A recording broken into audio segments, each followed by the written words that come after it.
You guys ready to do a morning sports talk radio show?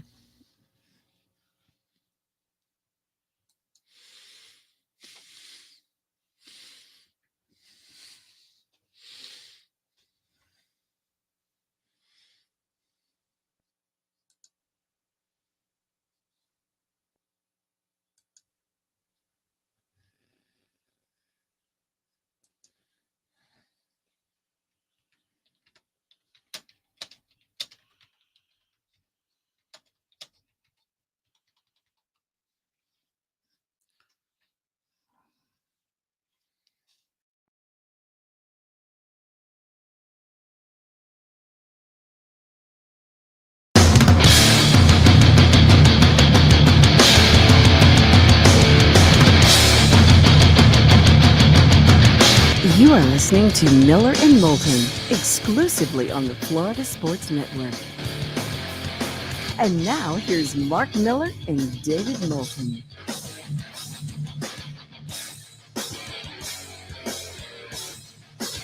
Top of the morning to you. How the heck are you, Miller and Moulton, on this Thursday, the 23rd of June? Mark, magic numbers. Because, the football season started on Thursdays nowadays, unless you're counting that week 0 thing. 65, 70, or 77. Pick your magic number. 65 days away from the week 0 Nebraska-Northwestern game. 10 weeks from today, the backyard brawl. Pitt and West Virginia. 70 days away and 77 days, 11 weeks from tonight, the Bills in Los Angeles to face the Rams. Top of the morning to you. How are you? Good morning. It's playoff hockey, so right. Sleep is something that we'll deal with in the offseason. A little overtime last night, a little controversy last night. And wait. Controversy? I watched the whole broadcast. I did too, and you wouldn't get any of that because, ESPN proving once again that they are not a hockey network. No, they've no idea what they're doing. None whatsoever. And we're not even this. I can't even blame on Sean McDonough. I got to admit, I'm a little surprised Ray Ferraro didn't see it from his vantage point or hear it from the Tampa bench, because the game-winning goal was scored with too many men on the ice. The official NHL game sheet has 6 Avs skaters listed on it at the time of the goal. The official NHL game sheet. Now, they're going to change it because I don't think they realized it at the point that they released it. But I listened to NHL Network Radio driving in this morning, which is a replay of their live 1-hour post-game show immediately following the game. And one of the two guys hosting the show was reading off of the game sheet. That's not a good look. No, it is not. A lengthy distance of a change. Hockey players change on the fly. I don't mean to speak down to those of you that are hockey fans that get it, trying to paint the picture for everybody else that may not be a diehard hockey fan. But and this is where they even get more quirky, David, because they had the wrong players on the sheets, but Nathan McKinnon is the player changing for Nazem Kadri. He takes 5 seconds to get off the ice. The goal is scored as he's coming off of the ice. That's too long. Yes. There's a grace period. It's not literal where the skater has to be on the bench, but you've got to be within 5 feet is basically the recognized distance. And that 5 feet is the recognized distance, period. And Nathan McKinnon's 30 feet from the bench when Kadri jumps on. And when Kadri's got the puck entering the zone, McKinnon's 12 plus feet away from the bench even. So now, were the Avs the better team in overtime? Oh, absolutely. They were dominating overtime. They hit a post and a crossbar. I mean, the Lightning, it was tough to remember more than one serious scoring chance. They had a wrister from the high slot that hit the goalie in the mask. But if you go back 6+ weeks, we watched the last time the Lightning faced elimination, Game 6 in the first round against Toronto. In overtime, Toronto dominated the overtime. The Lightning put one terrific shift together, and Braden Point banged in a rebound, and the series went to a Game 7, and we all know what's happened since. But, yep, we got a little controversy. It'd be nice if the network covering the sport would be able to recognize it.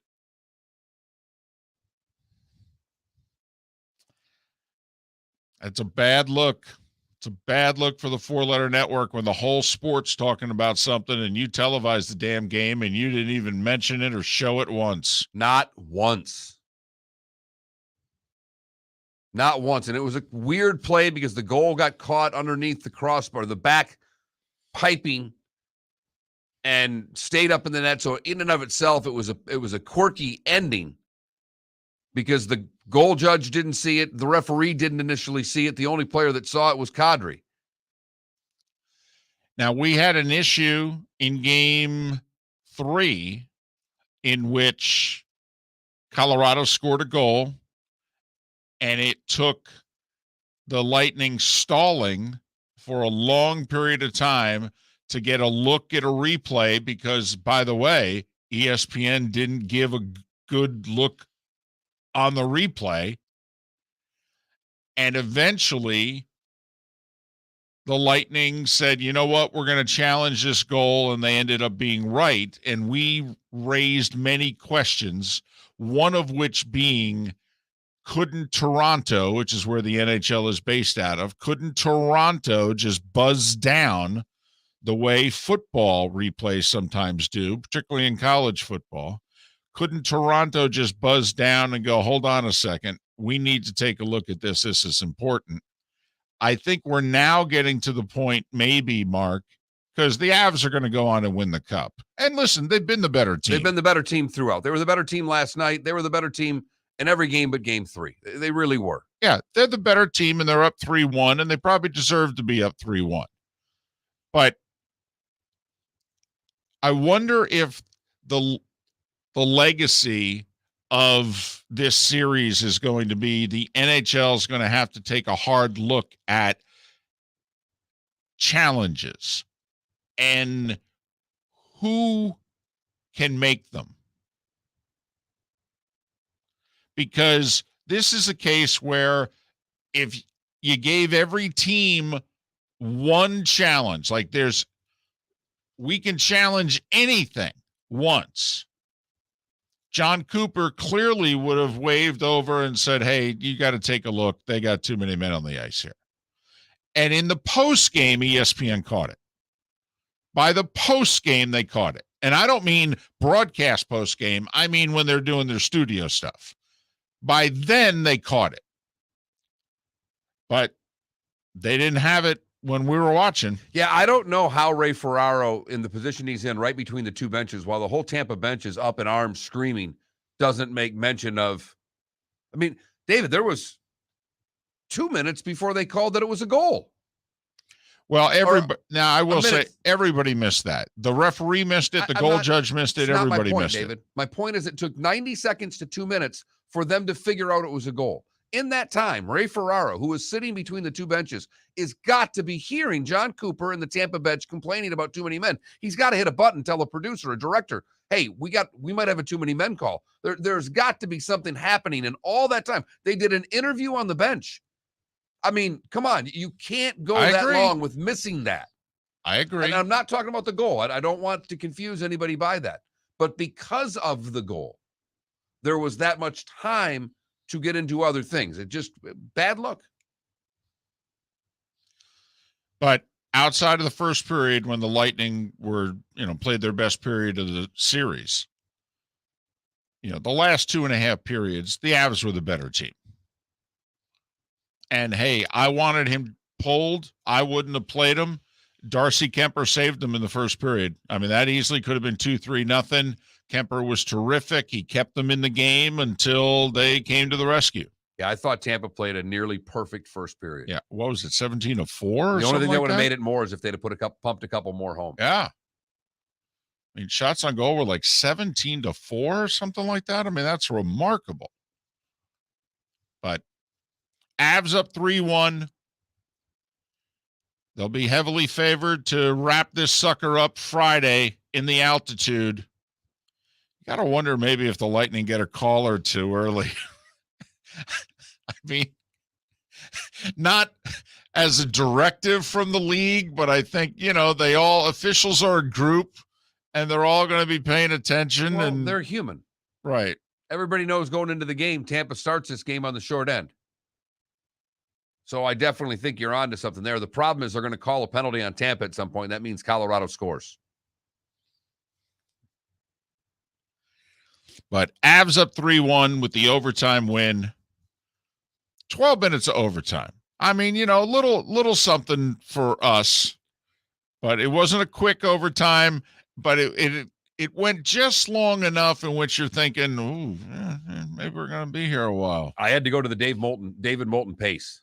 I had to get off the couch and start doing a little walking around the kitchen. I feel as if that's my impact now on this show. I've got Felipe walking around to try to stay awake, even going outside if necessary during the commercial breaks. Nice to know now during hockey overtime that, you're feeling the Moulton pacing system is needed. I was falling asleep on the couch, man. Had to do something. Got to get off it, baby. Got to get off it. Every now and then the wife asks me, what are you doing? Okay. And I'm just pacing around, standing behind the couch, leaning on the couch, like almost one of those football coaches on the sidelines when they do the wide spread and the hands on both knees, rooting for the block kick. Desperate times, Mark. Desperate times. Got to stay awake for overtime. And you're darn right.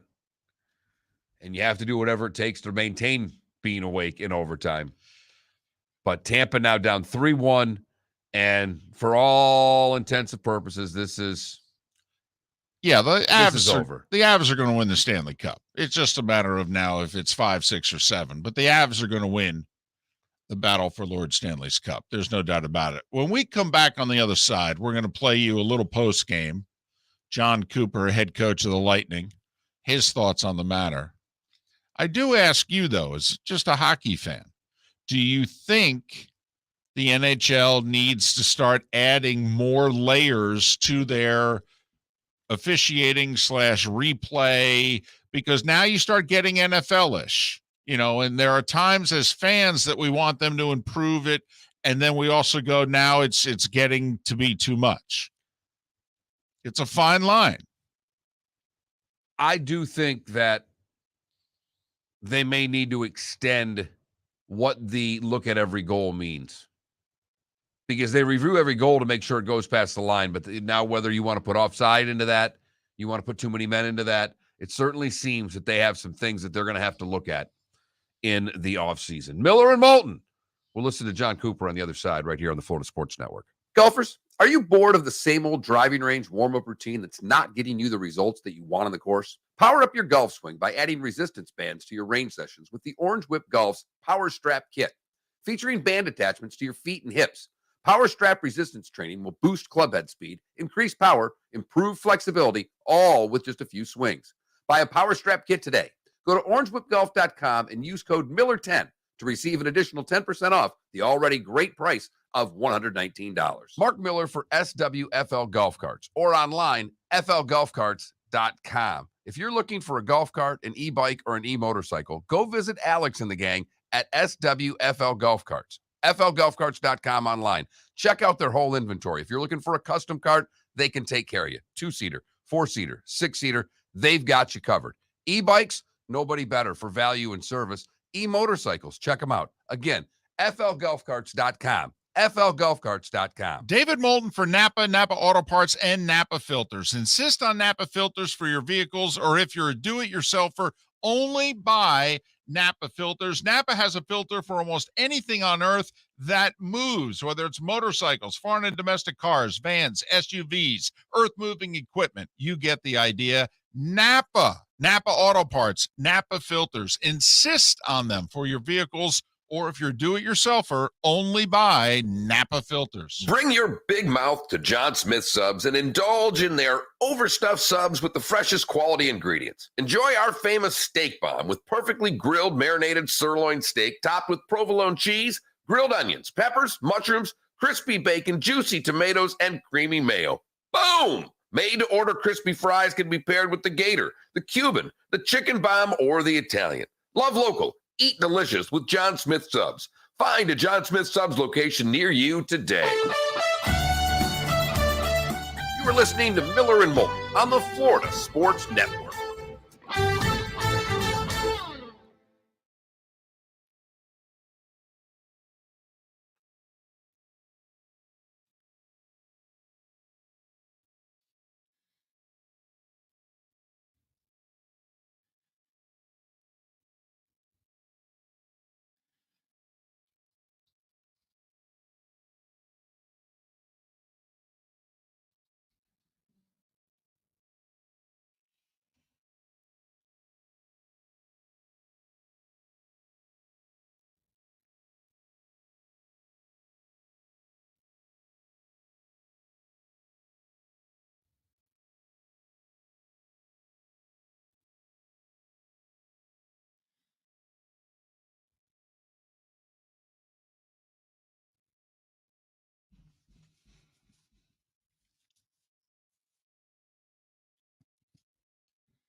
You're not alone. Cowherd tweeted out, I have the late night eating habits of a 14-year-old.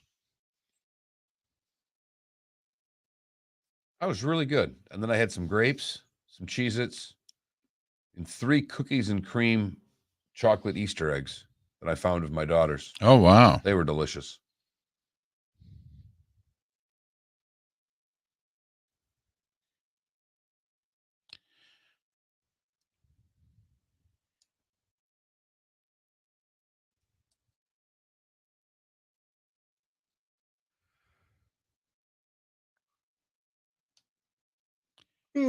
Well, I think Sean McDonough, RCB, he was far more familiar with the Rangers than the Lightning.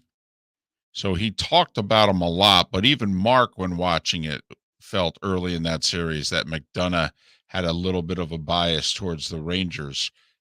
I just think that the Avs have controlled more of the play. And so you end up talking and saying nice things about the team that's doing nice things.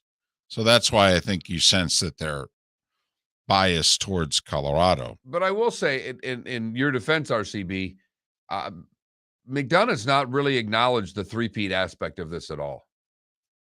The producer, director wise, they just don't seem to find this a compelling story, even though it hasn't happened in 40 years. Well, Jimmy, that's the beauty of hockey. It's kind of like baseball with a starting pitcher. I mean, hockey's funny. You can outplay people and lose.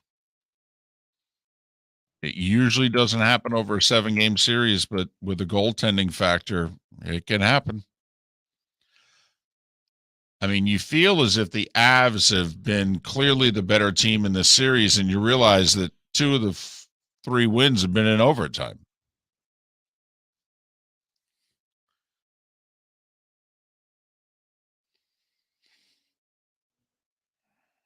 Ten seconds.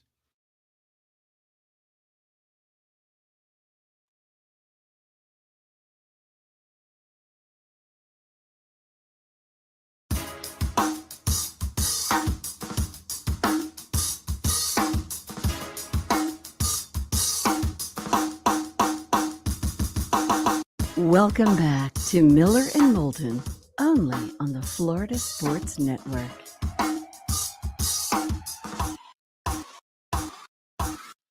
"21 minutes after the hour. Top of the morning to you. Miller and Moulton, Florida Sports Network, floridasportsnetwork.com. Thanks so much for being with us. Pat Kirwan to join us coming up in the 8 o'clock hour. Also, that's when we'll look ahead to tonight's NBA draft. The Orlando Magic on the clock. They're expected to take the guard from Auburn. Talk a little hoops. Look ahead to the draft a couple hours from now. But we're talking pucks right now. And the Avs with the 3-2 overtime win. They lead the Stanley Cup Finals 3-1. And the quest for the three-peat is, well, on the brink. Colorado looks to be the better team. They're the fresher, healthier team. But a little controversy with the win last night, Mark. A little controversy. And for the record, too many men on the ice is not a reviewable call in the National Hockey League. Let's get that clear from the get-go. This is something that, if it's going to be called, has to be called on the ice. We are wondering, however, down the road, is this something else that would be added to goal challenge calls the way now they challenge an offside on a goal? Because what you, I think, are implying here or claiming that the next step for the NHL is that John Cooper and the Lightning last night could have waved over the referee and said, hey, you got to take a look at this. They had too many men on the ice. You guys missed it as it happened, but, take a look at the replay. Kadri jumps on the ice, and the guy he's replacing is 30 feet away from the bench. Now, the problem is they say 5 feet. They give a lot more than 5 feet all game long. But they give it unless you touch the puck. Right. Like, the players know, by the way, when they're jumping on the ice early. When you see a player not play the puck when it's coming right to him and he lets it skate right by him, it's because he knows the player he replaced is still about 8 to 12 feet from the bench. And if he touches that puck, they got to call it. And so he lets the puck go by him, the other team touches it, and then it allows the guy he's replacing to get to the bench and get off. Now we can go forward. But Kadri not only jumped on the ice, took the puck and made the play, while McKinnon was still an eternity from the bench. Right. And it should have been caught. There's no doubt about it. Should have been caught. And John Cooper, post-game, well, to say he was distraught is an understatement, because John Cooper might be as gracious as a coach is with the media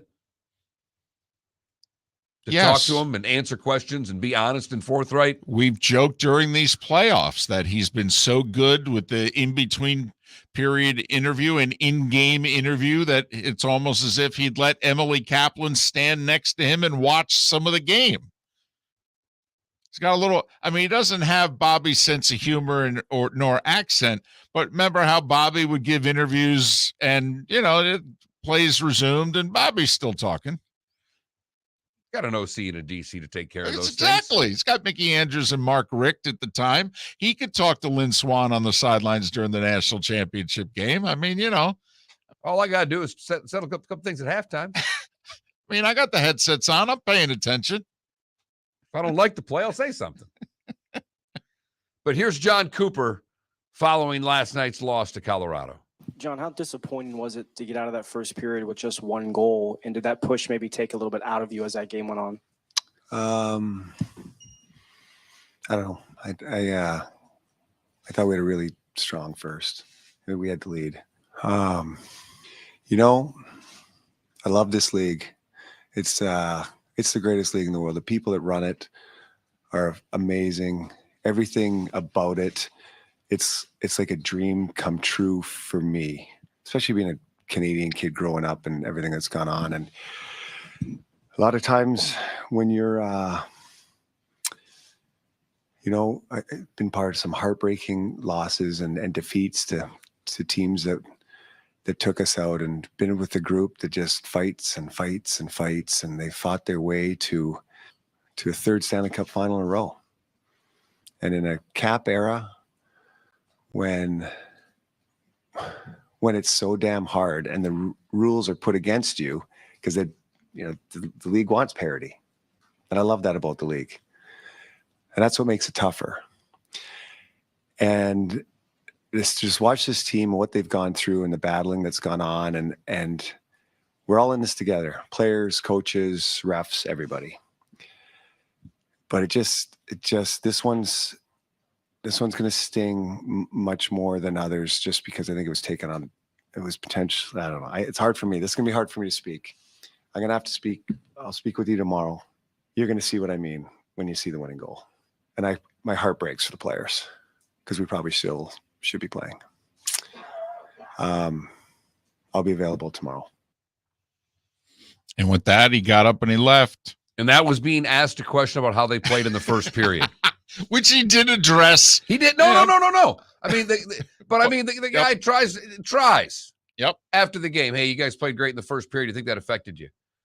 John Cooper looks at him like, dude. Well, I think he also looked at him and said, you guys may not be aware. Well, and think about it. Post game, the goal goes in. They call it. They're all upstairs. Yep. And they are scrambling to get down as fast as they can. Yep. And it's pretty high up at Emily, where they've got a lot of those media guys. And we've been raced there. We've raced onto those elevators, of which there's two. And so that was John Cooper after the loss. And yes, it was too many men on the ice. They missed one. And it's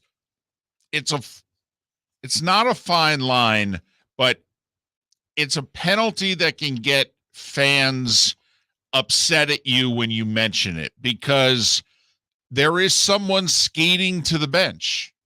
And so it's very easy for, especially an Avs fan in this instance, but any fan to go, come on. The sixth skater didn't influence the play. No, the sixth skater didn't. This guy coming off didn't influence play. But when the guy came on the ice, clearly influenced the play. Right. He was the goal scorer. And he touched the puck as he was approaching the blue line. And at that moment in time, the guy he jumped on the ice for is 20 feet from the bench. So think about how early Kadri had to jump onto the ice, because Kadri touches the puck on almost the far end of the ice. So he had to jump on the ice and take 80 feet, 6 to 8 strides. I mean, he skated 80 feet, David, just to get the puck. And the guy that he jumped on the ice for is still far enough away from the bench where it's too many men on the ice. I mean, right as Kadri is shooting the puck is about where Kadri should be jumping onto the ice for the guy that he's replacing. And not like it's important or anything. It's only the series. It's only the Stanley Cup. So a little bit of controversy. The Avs, by the end of the game, were clearly the better team. It seemed to be a matter of time. They hit a post, they hit a crossbar, but how many times have we seen a post, a crossbar, a great chance, and all of a sudden one chance the other way in the back of the net, game over? Happened earlier in the playoffs for the Lightning against Toronto. Miller and Moulton, starting five is next. Bring your big mouth to Jon Smith Subs and indulge in their overstuffed subs with the freshest quality ingredients. Enjoy our famous steak bomb with perfectly grilled marinated sirloin steak topped with provolone cheese, grilled onions, peppers, mushrooms, crispy bacon, juicy tomatoes, and creamy mayo. Boom! Made-to-order crispy fries can be paired with the Gator, the Cuban, the chicken bomb, or the Italian. Love local. Eat delicious with Jon Smith Subs. Find a Jon Smith Subs location near you today. Golfers, are you bored of the same old driving range warm-up routine that's not getting you the results that you want on the course? Power up your golf swing by adding resistance bands to your range sessions with the Orange Whip Golf's Power Strap Kit. Featuring band attachments to your feet and hips, Power Strap resistance training will boost club head speed, increase power, improve flexibility, all with just a few swings. Buy a Power Strap Kit today. Go to orangewhipgolf.com and use code Miller10 to receive an additional 10% off the already great price of $119. Mark Miller for SWFL Golf Carts or online, flgolfcarts.com. If you're looking for a golf cart, an e-bike, or an e-motorcycle, go visit Alex and the gang at SWFL Golf Carts. flgolfcarts.com online. Check out their whole inventory. If you're looking for a custom cart, they can take care of you. 2-seater, 4-seater, 6-seater, they've got you covered. E-bikes, nobody better for value and service. E-motorcycles, check them out. Again, flgolfcarts.com. flgolfcarts.com. David Moulton for Napa, Napa Auto Parts, and Napa Filters. Insist on Napa Filters for your vehicles, or if you're a do-it-yourselfer, only buy Napa Filters. Napa has a filter for almost anything on earth that moves, whether it's motorcycles, foreign and domestic cars, vans, SUVs, earth-moving equipment. You get the idea. Napa Auto Parts, Napa Filters. Insist on them for your vehicles, or if you're do-it-yourselfer, only buy Napa Filters. You are listening to Miller and Moulton on the Florida Sports Network.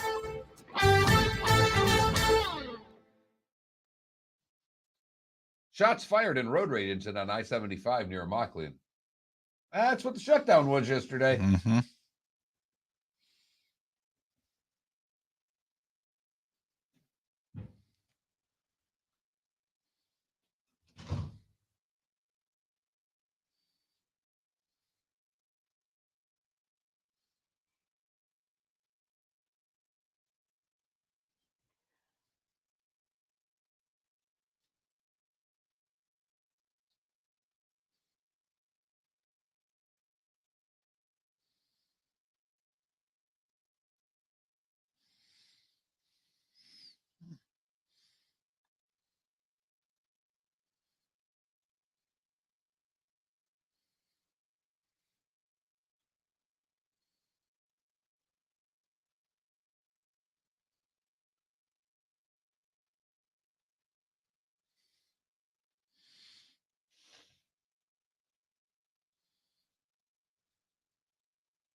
Tretherion, we are. Right? We're doing well today so far.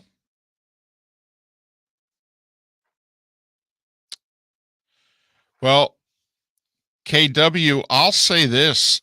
Oftentimes, the too many men on the ice is a linesman play, right? Yes. Okay, the linesmen pick that up more so than the refs.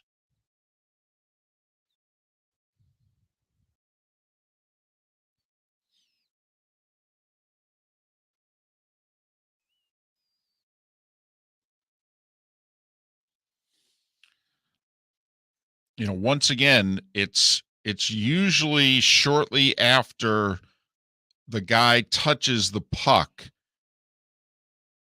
and then he'll be skating for 1 or 2 seconds, and one of the linesmen or referees will kind of look around and figure it out and go, wait a minute, that was too many men. You know, because the other thing that happens, guys, is, believe me, the benches know when it's too many men. I mean, they start yelling.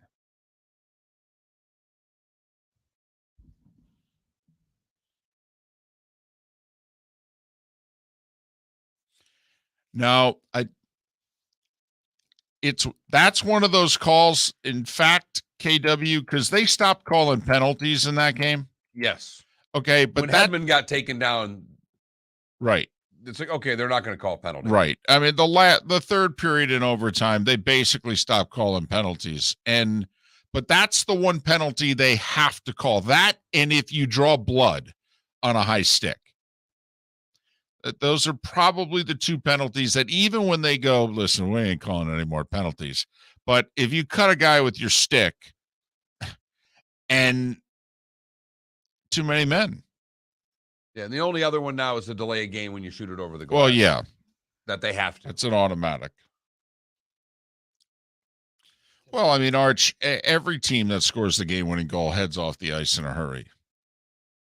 Though, I mean, you know, they celebrate 30 seconds and they leave. And also on the road.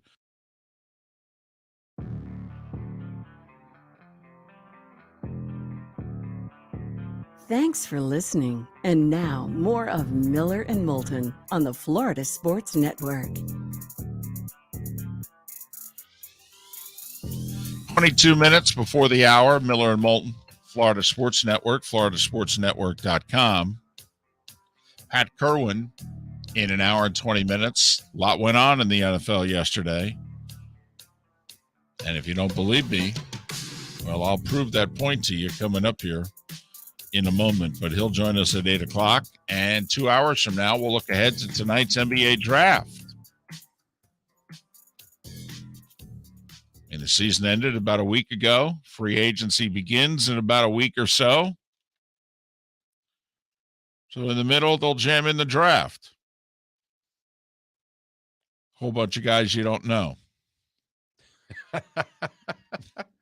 I did look at a mock, and it's like, you know, freshman, sophomore, G League, freshman, sophomore, Europe. Right. When you find a senior, right? Call me. But time now for The Starting Five. 5 stories you need to know. It's the Starting 5 on Miller and Moulton. Here's number 1. Avs a win away from dethroning the Lightning as Stanley Cup champions. Nazem Kadri with the game-winning goal, 12:02 into overtime. Avs had too many men on the ice on the play.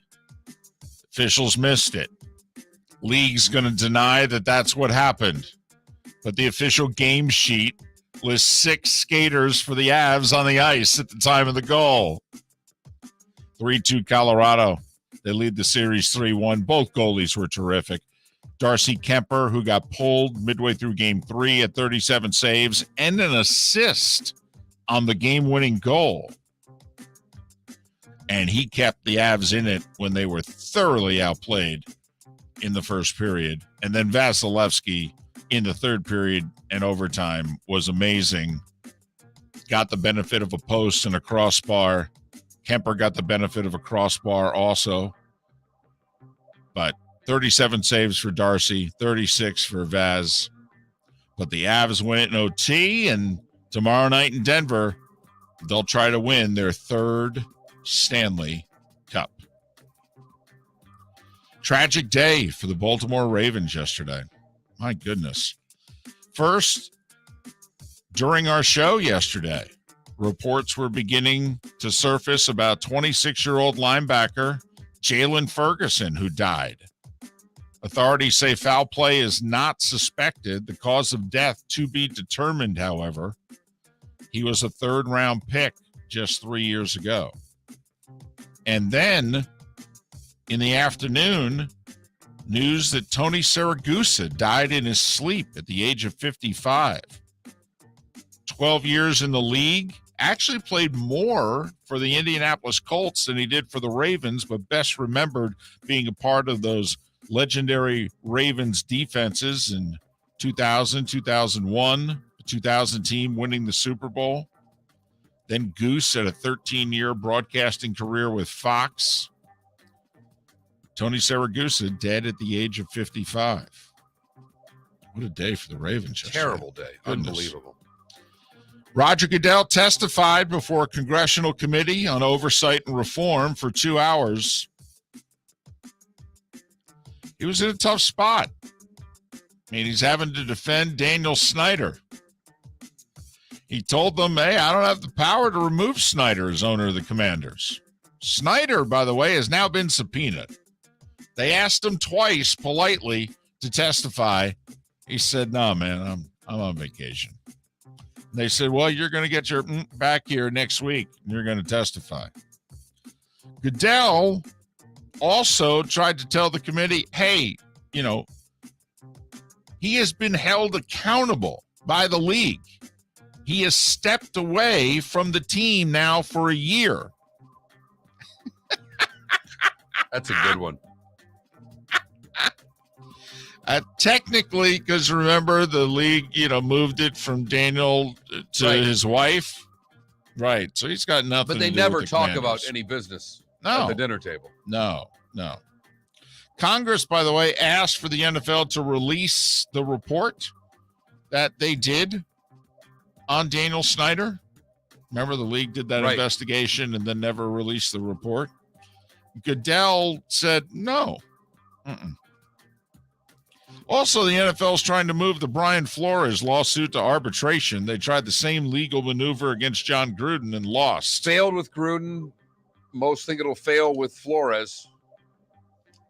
But if they were to get this done, it's a huge advantage. Major League Baseball, a lot of rallies yesterday. Yankees got 2 homers from Judge to stay in it, and then Jose Trevino with a 2-run homer in the 8th to come from behind and beat the Rays 5-4. Bichette with a slam, Toronto over the White Sox 9-5. Boston swept Detroit 6-2. Cleveland scored 4 in the 9th to beat the Twins 11-10. And the Guardians are in first in the Central. Smart to go for too early, kick that field goal, and get the win. Houston scored 4 in the first. Yordan Alvarez with 2 homers. Astros 5-3 over the Mets. And then the Braves scored 3 in the 9th to come from behind and beat the Giants 4-3. So Atlanta's just 4.5 back in the East. The Texas Rangers beat the Phillies for the 9th straight time. That's weird because, these they don't teams play that often. No, so this is something that's lasted like 3-4 years. 4-2 Rangers over the Phils. Dodgers doubled up Cincinnati 8-4, while the Padres bombed Arizona 10-4, and those two teams remain tied for first in the NL West. Battle for first in the NL Central. 3-game series in Milwaukee. Brewers won the first game. Cardinals have won the last 2. 5-4 St. Louis last night. Goldschmidt and Arenado both homered. Arenado's 2-run shot late the difference. The Marlins picked up their second win in a row. More great pitching. Pablo Lopez only gave up 1 unearned run in 7 innings. Colorado scored a few late to make it respectable. but 7-4 Marlins, who will play a nooner. I think a mighty nooner. Mighty nooner? Yeah. They have a mighty nooner Who doesn't today. love a mighty nooner? What do you think, Felipe? Right after the show, you get in your new car and you race over, show up about the second inning for a mighty nooner? I've always wanted to do that. I've never been to a noon baseball game. Today's the day. I think it's 12:10, but if by chance, take a look. If it's 12:40, you could do it. Tell you what, $8 for the ticket, $70 for gas. That's a 70. If you're smart, all right, you do the mighty nooner, and then you stop by your parents and their grandparents' house. You show up for dinner. Hey, da, da, da, da, da, and somebody will probably give you a $20 handshake or something like that. They'll be like, "What the hell are you doing here? You have work tomorrow." Yeah, just came by to say hi. Baltimore shut out Washington 7-0. Remember we did the long segment a couple days ago about if you're the Angels, what are you going to do with Ohtani? Right. How's this week been, David? Well, Tuesday night, he drove in 8 runs. Right. Wednesday night, he threw 8 shutout innings and struck out 13. Once again, I just asked the question. So how much money is it going to take to sign this guy? I mean, if he asks, well, listen, I want $25 million. Oh, really? Yeah, that as a pitcher, I want $25 million. And as a hitter, I would like $25 million. And it's justified. 100%. So if you add that together, I think that makes you the highest paid player in the game. I don't know how he wouldn't be. And I'm not even joking around. And he's still in his 20s. Yes. And he's going to be in a year and a half when he becomes a free agent. Cubs over the Pirates 14-5. All right, gentlemen. Wednesday night in Oakland. Seattle 9-0 over the A's, by the way. But they did what, 4,800 on a Tuesday night? Wednesday night, cheap ticket night? No. That's Mighty Nooners. They do only the Nooners. All right. So no. This is just a regular Wednesday night. And they had 47 and change on 47, 48, something like that. Yep. 49-12. 5 even? Yes. Over, gentlemen. Over. A rousing 54-14 in attendance Wow. on a Wednesday night in Oakland. 54. They're starting to feel it. 54-14. The Open Championship, and they did this during our show yesterday, they said that the LIV golfers can play at St. Andrews this year. So both the USGA and the R&A have said, hey, doesn't matter what tour you're on. If you've qualified, you've qualified. Meanwhile, Jay Monahan, commissioner of the PGA Tour, after coming up with a counter proposal that looks and sounds exactly like the LIV series, yesterday was giving more interviews, and he said, quote, LIV is an irrational threat to golf, unquote. An irrational threat. Right, to golf.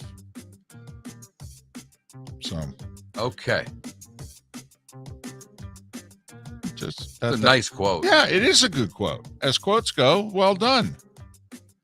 By the way, we're going to bring up a story next hour which shows just how badly Jay Monahan has handled this situation, which could have been completely cut off at the pass. That's coming up at the top of the hour. College World Series, Oklahoma advances to the finals, Mark, with a 5-1 win. That continued the streak of not one game so far at Omaha decided by less than 4 runs until the nightcap. Arkansas held off Ole Miss 3-2. So Arkansas and Ole Miss will play today, winner to face Oklahoma in a best-of-3 national championship. And the NBA draft is tonight. But there was a trade made yesterday. And an interesting one. Portland acquires Detroit forward Jeremy Grant. They give up a 2025 first-round pick that Portland has from Milwaukee. It's like top 4 protected. Right. But also they give up 3 second-round picks, one of them this year and 2 in the future. Grant was making $21 million, or that's what he was going to make this year. So the Pistons This was a salary dump. They're now have $43 million under the cap. And the number 5 pick. And a roster in which, if you look at it, remember when Chris Paul joined Phoenix a couple years ago and we all went, huh? What's he doing? And it took a little while, and then all of a sudden it's like, oh, wait a minute. He took a look at that. They got Devin Booker. They got DeAndre Ayton. They got that kid from Nova they drafted in the first round. Wow, you throw Chris Paul on this team, they're pretty good. Look out for the Pistons. Detroit's one good veteran player away from And they've all got of a the sudden. money to go try to get one now. Right. But you know how it works. Not a lot of athletes want to go play in Detroit these days.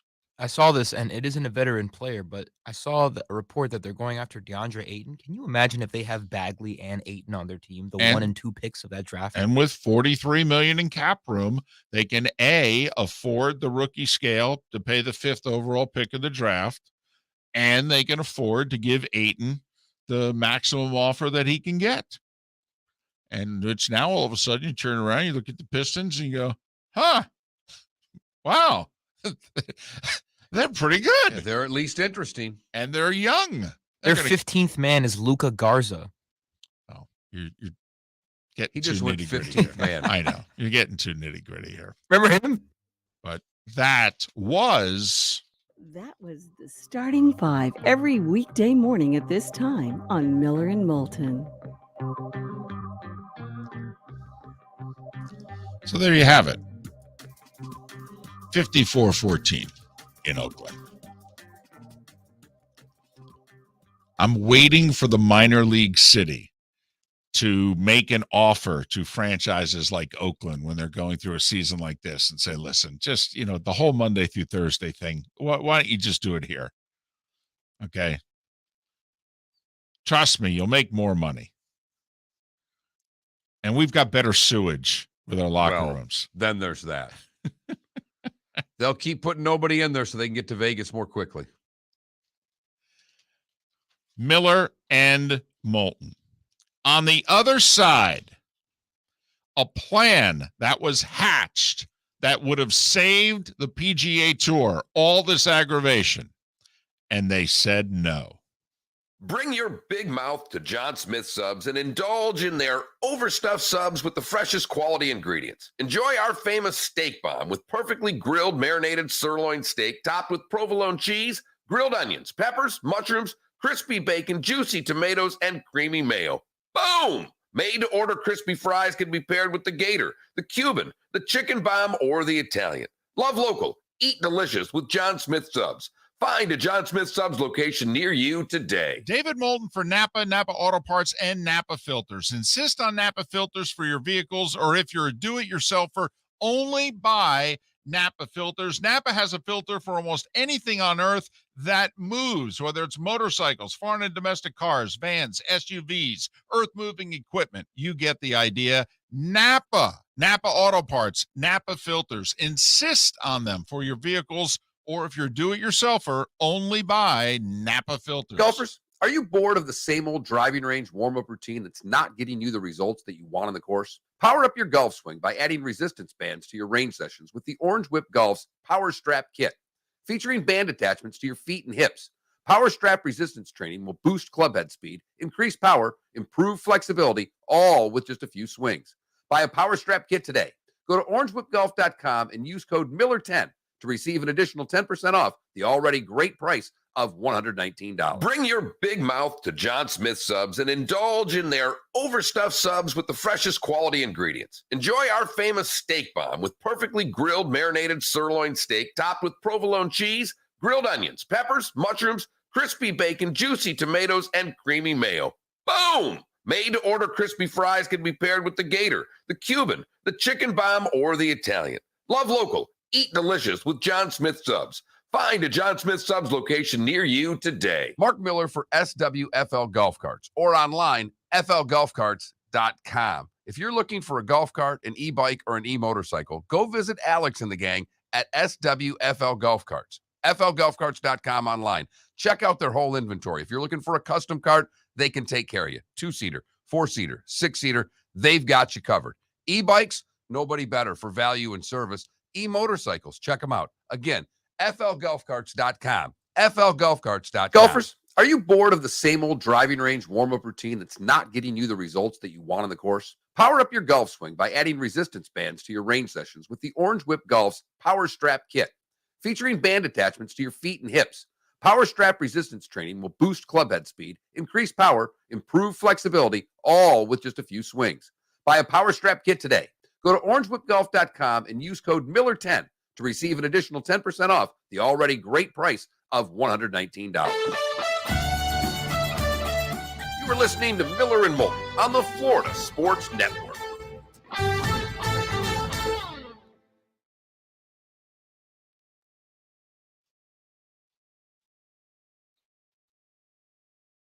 We could steal a poll question from Get Up yesterday. I don't know if people who watches that. They did say which players are tougher, NFL or NHL. I like it.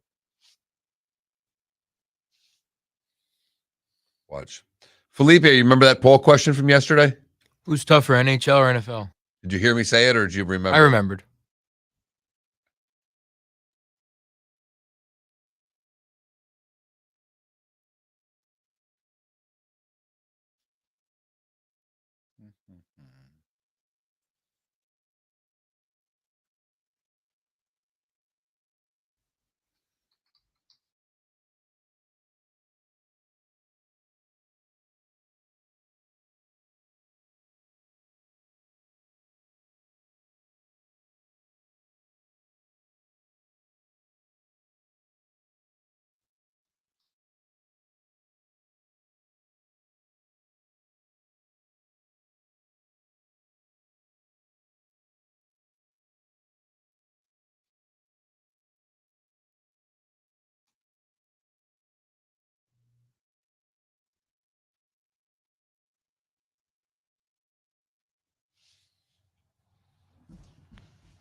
10 seconds.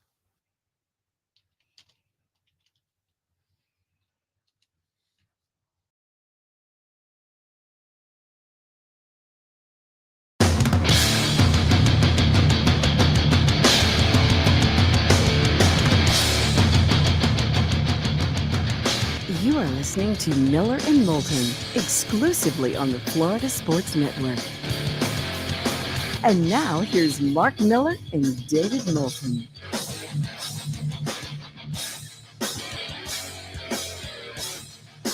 Top of the morning to you. How the heck are you? Miller and Moulton here on the Florida Sports Network, floridasportsnetwork.com. Thanks so much for being with us. By the way, is this just breaking? Paul Maurice hired as head coach of the Florida Panthers? That was yesterday. Wow, my bad. I didn't have it in the starting five. Yeah. Well, we knew clearly they were looking not to give it to the interim guy because they had a month and a half to give it to the interim guy. So Paul Maurice, boy, man, is this the offseason for recycled head coaches? Holy cow. I mean, not to say these guys aren't good, but let's see. Tortorella got his 5th job. DeBurr's got his 5th job. Maurice, it's at least his 3rd. I mean, Carolina, Winnipeg, now Panthers, but I think it's his 4th. So, man, this is the off season for the recycled coaches. Whew. Anyway, Miller and Moulton. And speaking of hockey, Lightning lose in overtime 3-2 on a controversial goal because the Avs had too many men on the ice. And they did. It's just, it's black and white. You could argue that the guy heading to the bench didn't influence the play, therefore, but that's not the point. It's not the guy heading to the bench. It's the guy who came on the ice, especially when he's the one who ends up with the puck and scoring the winning goal. It's been 80 years since a team has come back from 3-1 in the final. It's happened one time. Toronto came back from a 3-1 deficit. And I believe that's when they came back from a 3-0 deficit against the Wings. Right. Back in the day. So, and the Avs have 5-7 at home also. So it's not just that you're down 3-1. You don't even have home ice down 3-1. It's not like you're coming home down 3-1. Chance to get back in the series, blah, blah, blah. So Lightning are up against it. And the Avs have shown far more than the Lightning that they're the better team. They controlled game 1. They dominated game 2. Well, they got whooped in game 3, and they got whooped in the first period last night. But the last 2.5 periods last night, Colorado had the clear edge in play. The NHL, you're going to see them doing a backtrack of all backtracks today because the official score sheet had 6 skaters on the ice during the game-winning goal. That would seem to me that the off-ice officials recognize too many men on the ice better than those on the ice. As we mentioned last hour, it won't end up on the official score sheets that way. They've taken the player off already. But the initial scoring report had too many men listed on the scoring report. So they blew it. And the Lightning lose. And in all likelihood, the Colorado Avalanche will be your Stanley Cup champions. And remember, the one thing about this is too many men on the ice is not a reviewable play. So for those trying to compare it to the offside call that the Lightning were able to get the goal disallowed in game 3 against Colorado, this is not a reviewable play. If it's not called on the ice, it's simply not called. Correct. So Avs get the break. They were dominating overtime, hit a crossbar, hit a post. I mean, they were just, Vasilevsky made 3 or 4 tremendous saves on top of it. I mean, they were overwhelming the Lightning. There's no question about it. But those of us that watch hockey know it only takes one shift, one shot. In fact, Toronto was overwhelming Tampa Bay in overtime of game 6 in the first round, where if Toronto scores, the Lightning are done. And the Lightning late in the first overtime had one really good shift, and Braden Point banged in a rebound, and there you go. And Toronto was done 2 days later, and here are the Lightning still playing. But looks bleak Friday night, no question about it. Been a great run for the Lightning. You have no idea whether or not they'll be able to continue it next year and beyond. This has been an 8-year run where they've gone to 4 finals, 6 conference finals. Tough break last night, though. It certainly was. Want to text the show? Text FSN Radio is the keyword to 21,000. FSN Radio to 21,000. You can text the show that way or join us, twitch.tv/Miller and Moulton, where you can watch us and stick around during the commercials, where it's quite interactive in the Twitch chat room. So you and I are both fans of the New York Post. And I'm surprised, quite frankly, much like the officials who missed the too many men on the ice penalty last night, that you and I, who are daily readers of the New York Post, and I am certainly a daily reader of their sports section because, they cover the teams that I root for. Mark Cannizzaro is their golf guy.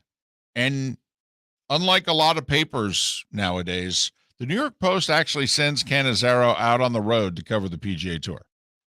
They think golf is an important enough sport for their paper that Cannizzaro is at like 25 tour events a year and all the majors, etc. Well, he did report in February that 3 high-level PGA Tour players, along with a deep-pocketed investor, made a proposal to Jay Monahan and the PGA Tour back in October of last year that would have eliminated the threat of a Saudi-backed tour. Cannizzaro then wrote last night, according to 3 independent sources, 2 of which were players with intimate knowledge of the proposal, the PGA Tour squashed the alternate concept. The concept that was presented to Monahan in October, 8-event team series featuring the top players that would be blended into the PGA Tour's existing schedule. Those events would have replaced some of the tour's fledgling events, which the player investor group would buy from the tour. According to one of the sources, the financial backer of the group, who's doing big business with the PGA Tour on its legalized gambling side, committed $500 million up front to the concept and said another $500 million would come in the following year.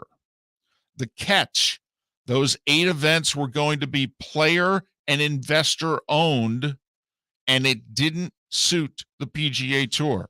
Monahan brought the proposal to the chairman of the policy board, Ed Herlihy, and it was shot down by Herlihy, a corporate attorney who told the investor, if it's not 100% owned and controlled by the PGA Tour, we're not doing it. That's hostile. Think about what's happened since. By the way, the 3 sources that Cannizzaro cited, all of them now involved in the LIV Golf Series, including the players involved.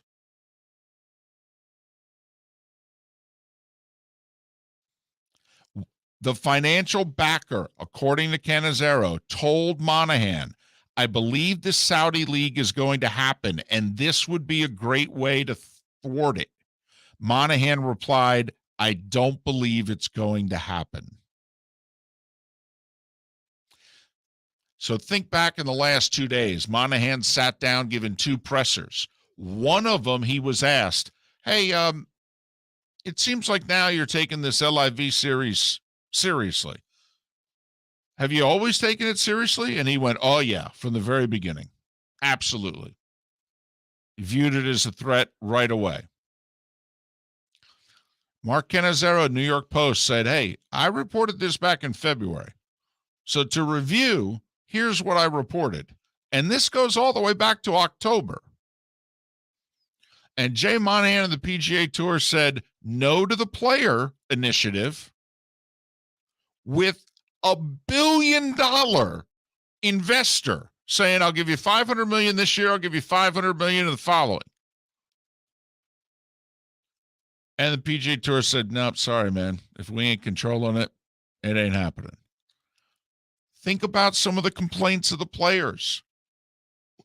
Wait a minute. I thought you worked for us, not the other way around. It's our tour, right?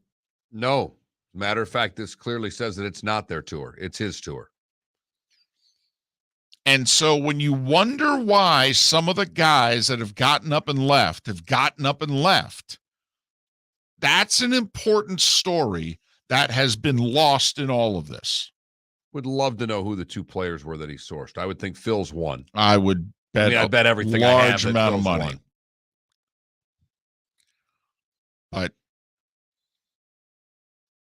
But I have trouble suspecting that DJ was the second, if you know what I mean. But it's three sources, two of whom players who have all now left and gone to the LIV series. $1 billion. They showed up with a proposal with $1 billion in hand. And we're told to pound sand. Correct. Oh, man, if we ain't running it, we don't own it, we don't operate it. And now spin that forward, because this is someone that says worked with the tour. This is someone that was a sponsor of the tour. What has the tour done in the last 48 hours? They have said they're going to have to lean heavily on their sponsors. They're going to go back to their sponsors and try to get more when they just told someone that was obviously a sponsor that they worked with that they're not interested in working with them separately. Correct. Only if we get it all. And now they're going to have to go ask these people for more money to support the huge pay increases that they just handed out. And we're beginning to see that, wow, there were a lot of people on the PGA Tour that were not really happy with the PGA Tour. And by the way, Monahan's made a whole group of PGA Tour players unhappy with this latest proposal. I mean, the whole middle of the tour is like, well, Jay, you're just trying to take care of the top 10, 15 players on tour with this. You're not helping us.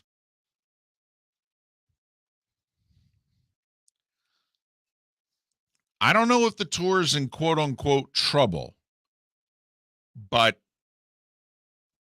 I mean, Mark Cannizzaro flat out claims this would have ended guys leaving for the LIV series. Now, maybe that's not the case. I mean, they are offering an unbelievable amount of money, but he thinks it would have. Miller and Moulton. We will talk more Live Tour going down the road because this story is not going away. Miller and Moulton, Florida Sports Network. Golfers, are you bored of the same old driving range warm-up routine that's not getting you the results that you want on the course? Power up your golf swing by adding resistance bands to your range sessions with the Orange Whip Golf's Power Strap Kit. Featuring band attachments to your feet and hips, Power Strap resistance training will boost club head speed, increase power, improve flexibility, all with just a few swings. Buy a Power Strap Kit today.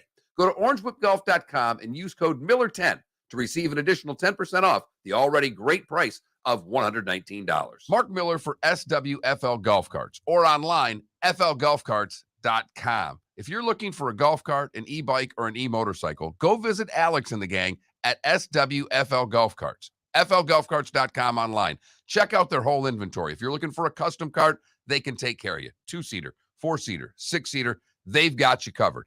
E-bikes, nobody better for value and service. E-motorcycles, check them out. Again, flgolfcarts.com. flgolfcarts.com. David Moulton for Napa Auto Parts, and Napa Filters. Insist on Napa Filters for your vehicles, or if you're a do-it-yourselfer, only buy Napa Filters. Napa has a filter for almost anything on earth that moves, whether it's motorcycles, foreign and domestic cars, vans, SUVs, earth-moving equipment. You get the idea. Napa Auto Parts, Napa Filters. Insist on them for your vehicles, or if you're do-it-yourselfer, only buy Napa Filters. Bring your big mouth to Jon Smith Subs and indulge in their overstuffed subs with the freshest quality ingredients. Enjoy our famous steak bomb with perfectly grilled marinated sirloin steak topped with provolone cheese, grilled onions, peppers, mushrooms, crispy bacon, juicy tomatoes, and creamy mayo. Boom! Made-to-order crispy fries can be paired with the Gator, the Cuban, the Chicken Bomb, or the Italian. Love local. Eat delicious with John Smith Subs. Find a John Smith Subs location near you today. You are listening to Miller and Moulton on the Florida Sports Network.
10 seconds.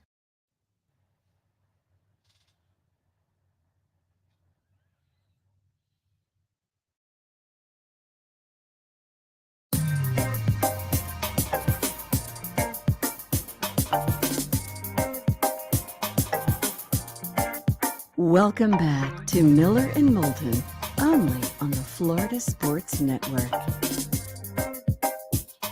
21 minutes past the hour. Miller and Moulton, Florida Sports Network, floridasportsnetwork.com.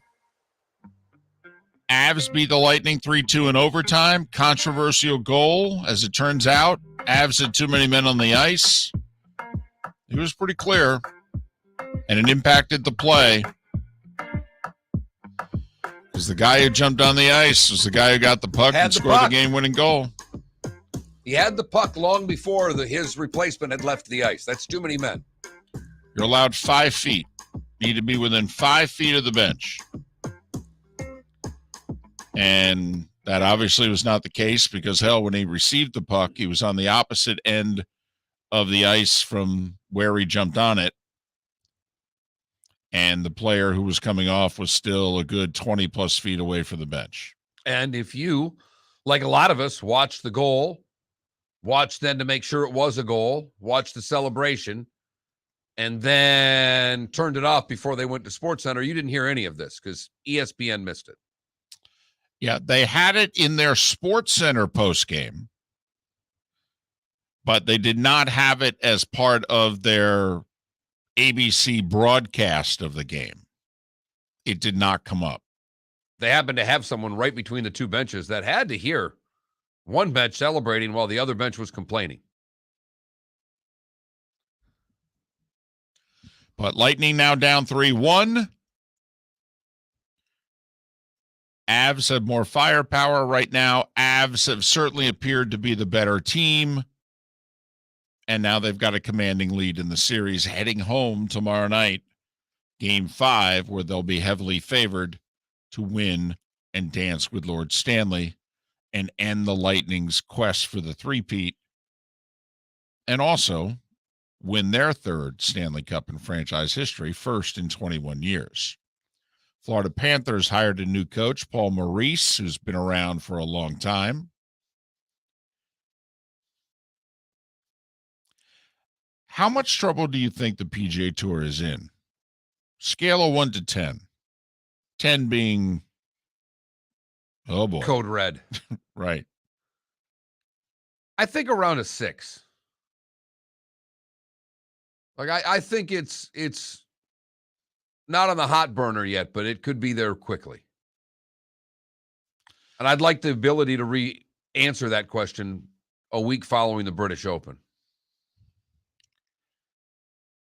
The Travelers is this week. It's in Connecticut.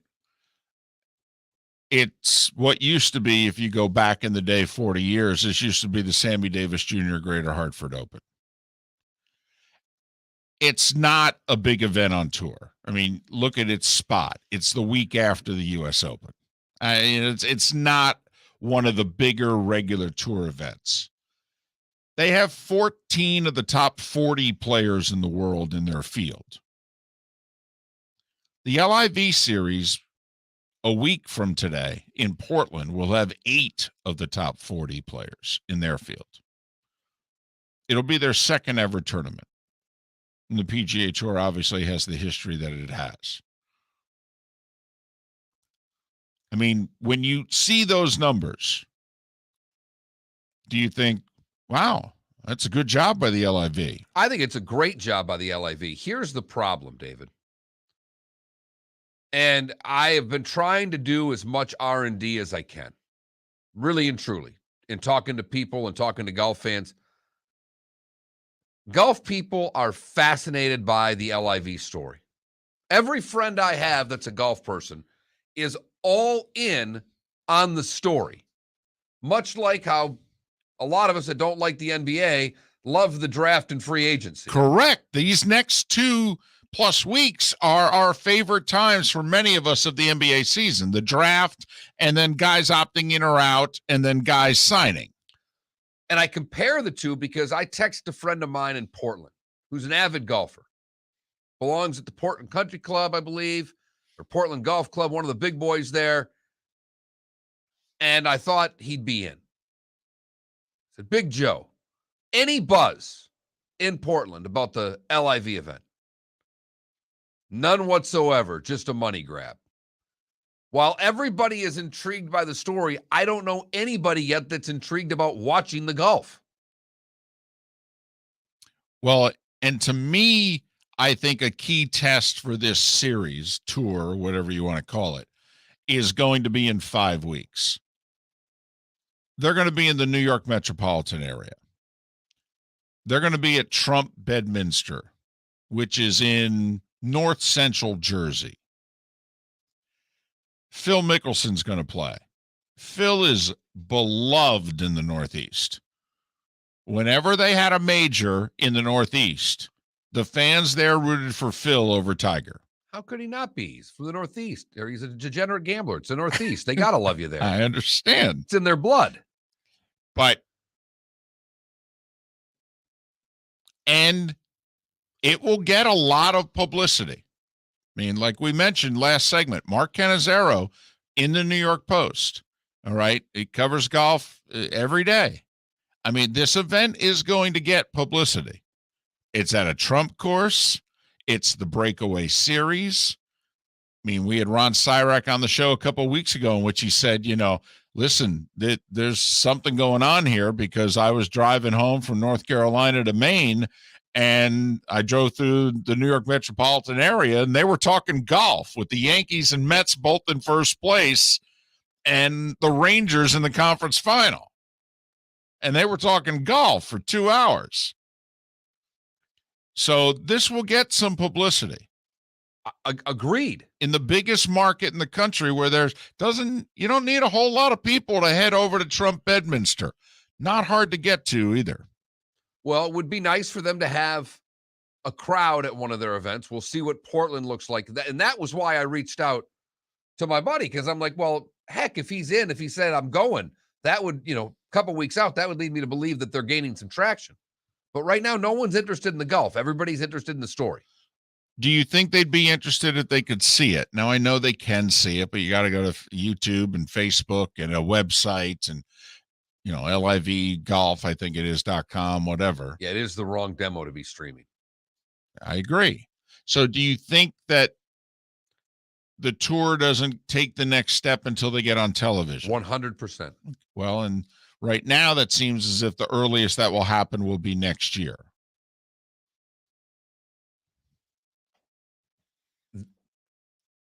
It's so interesting in that here we are with Amazon doing the NFL games. Everybody is talking about whether or not at what point are they going to cut the cord. And we're having a conversation, and I think we're on to something that for legitimacy for the Live Tour, that they have to have some sort of network television deal. Can't be on YouTube. Even if it was on Amazon, it would be something. If it was on TV, would you watch it? I watched a tiny bit of it on YouTube, so I'd watch it on TV.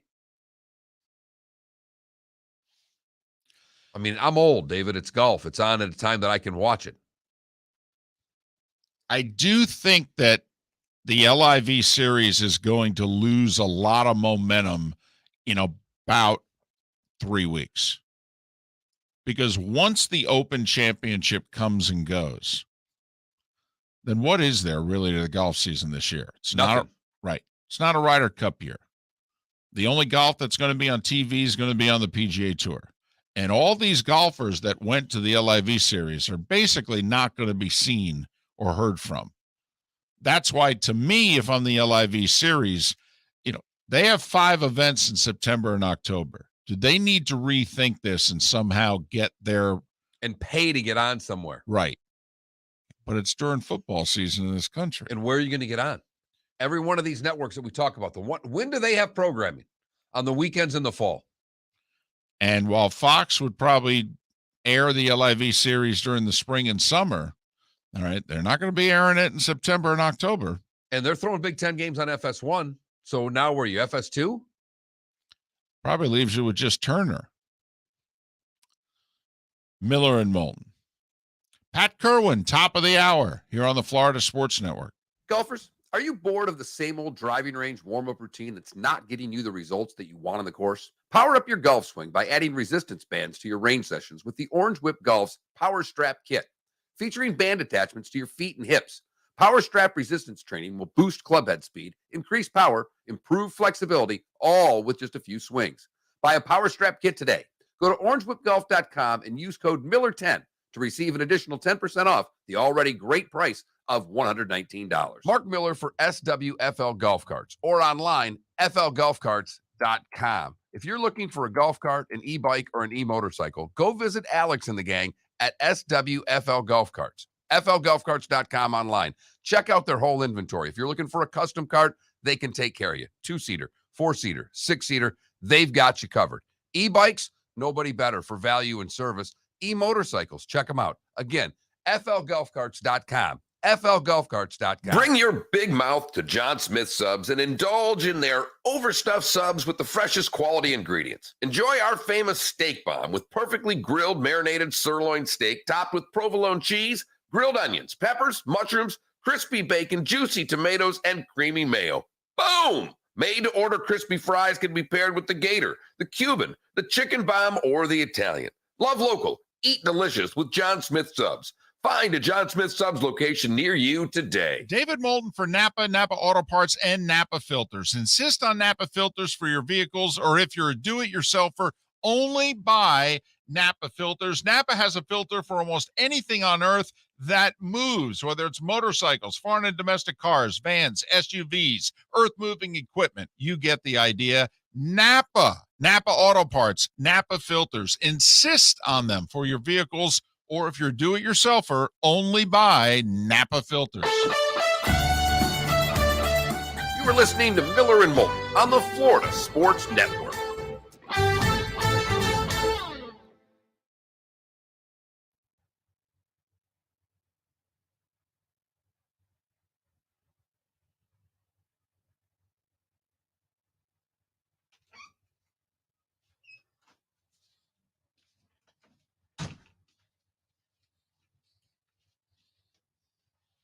You know, it's an interesting thing.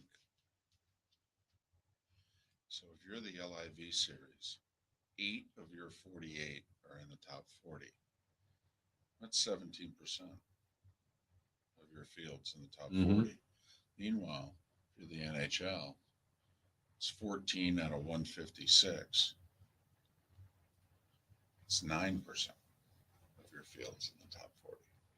Now, they've got 6 guys in the field that are in 41 to 50.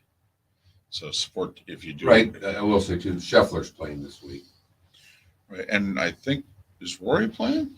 Thought he was. I think he is. And JT was scheduled to play, but he says a back injury, and so he pulled out. We had Syracuse on the show, didn't we? I don't know.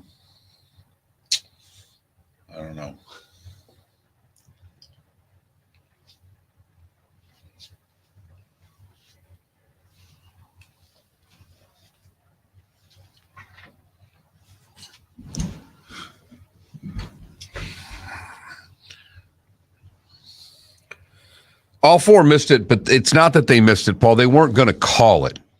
I mean, that's the fact of the matter, is that they weren't calling penalties.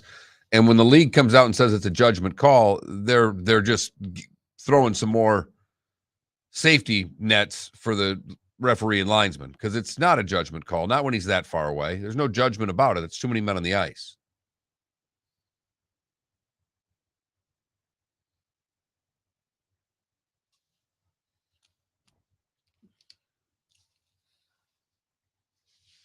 No, he didn't see it go in, Arch.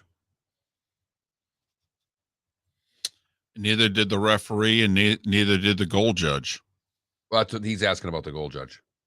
Oh, no horn. Yeah, no horn because there's no light. The light goes on, the horn goes on. And there's no horn because it's a road goal.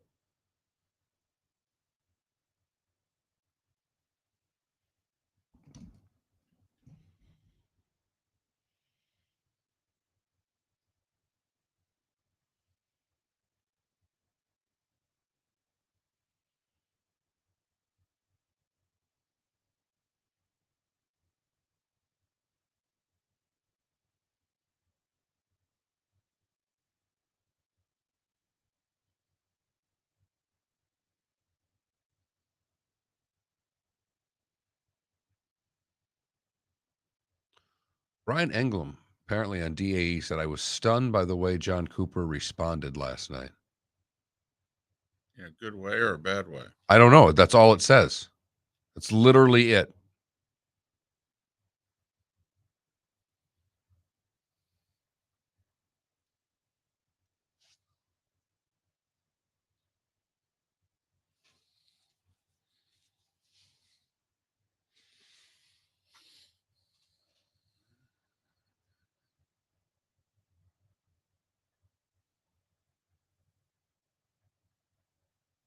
Banchero is now favored to be the number 1 pick.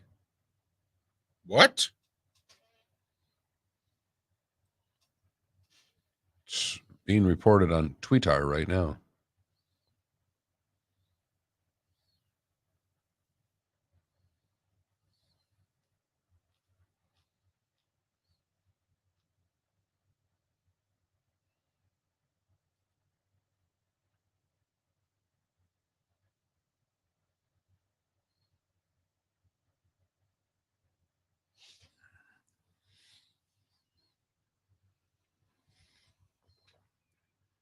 I kind of botched the audition, by the way. It made me do a live sponsor read. I butchered it, but then I did really well with the player intros. Yeah, the problem is the commercials are sometimes more important. Yeah, because that's what sells money. Well, it's what keeps their sponsors happy. It's already sold, but yes. Right. But part of the job is also being a DJ, and I'm good at that.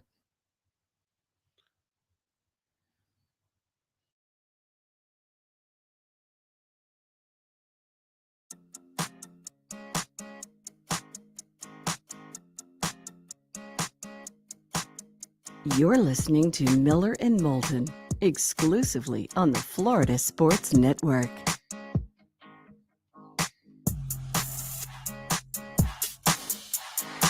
"22 minutes before the hour, Miller and Moulton, Florida Sports Network, floridasportsnetwork.com. Thanks so much for being with us. Lightning lose in overtime. Panthers hire a new coach and Paul Maurice.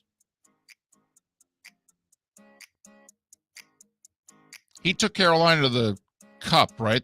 They didn't win when he was there, but he took them to the finals. And he did a good job in Winnipeg. He walked away from the Jets midway through this past season. He said, I think they've stopped listening to me. I think they need a new voice. So that's where Barry Trotz is rumored to be headed, Winnipeg. Apparently Florida was talking to him. Oh, they were talking to a lot of people. Called everybody but us. Apparently. Well, you were all over that one. I thought, come on, they're going to promote the interim guy, let him to the President's Trophy. I mean, come on. You said, I don't know, man. Scored 3 goals in 4 games. It's a Lightning. Got swept. I don't know if I'm running. I feel badly for him. Yeah. Obviously did a very good job. I think the players let him down. But there's no certainty that he's working next year. No. And he was one of the finalists, I think, for Coach of the Year. Yes, he was. Lightning lost on a controversial goal. Avs had too many men on the ice. Officials missed it. It's not a reviewable play. Do you think it should be?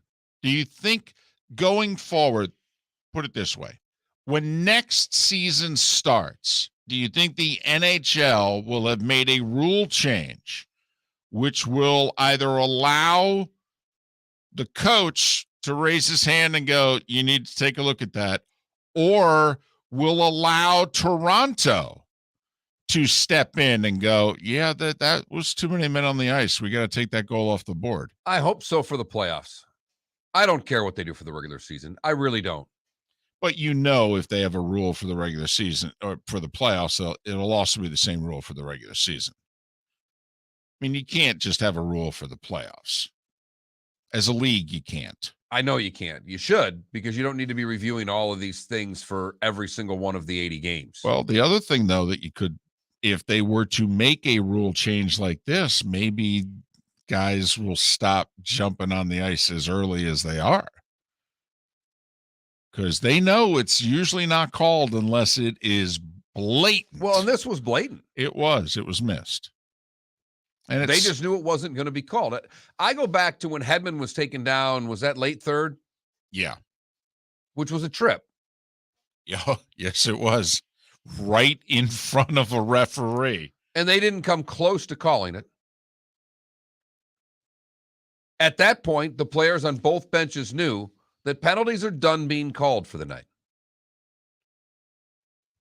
But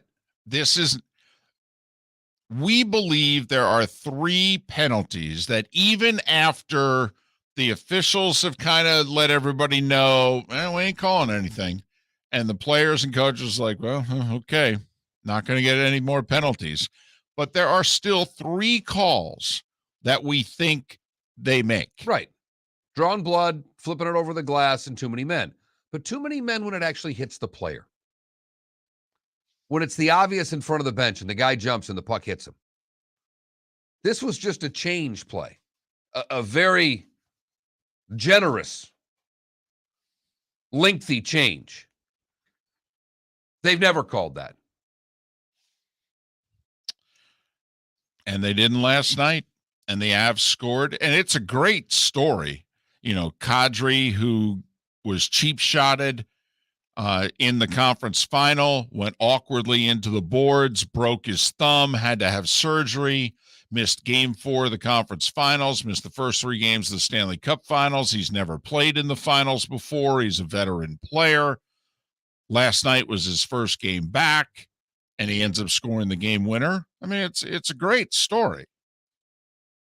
I mean, he jumped on the ice too early. It was too many men on the ice, but, you know. But in Colorado, it's a great story. Well, it's a really good story throughout the NHL, too. It's just, oh, well. It's going to be overshadowed by the too many men on the ice non-call, which will be the story in the NHL today. He's a free agent to be, so if they go on to win the Cup tomorrow night, you know, they'll remember him forever in Denver. As he goes and plays somewhere else. Exactly. Next year. I mean, listen, that's how it works. You score one really big goal in the finals. Dave Roberts stole a base for the Red Sox back in 2004. Right? He gets standing ovations every time the Dodgers show up at Fenway.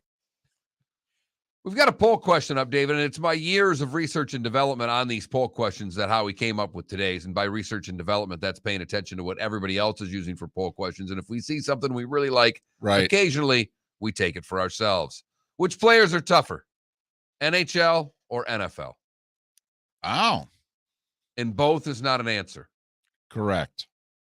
You have to choose. Tomorrow we may do the same thing with MLB and NBA.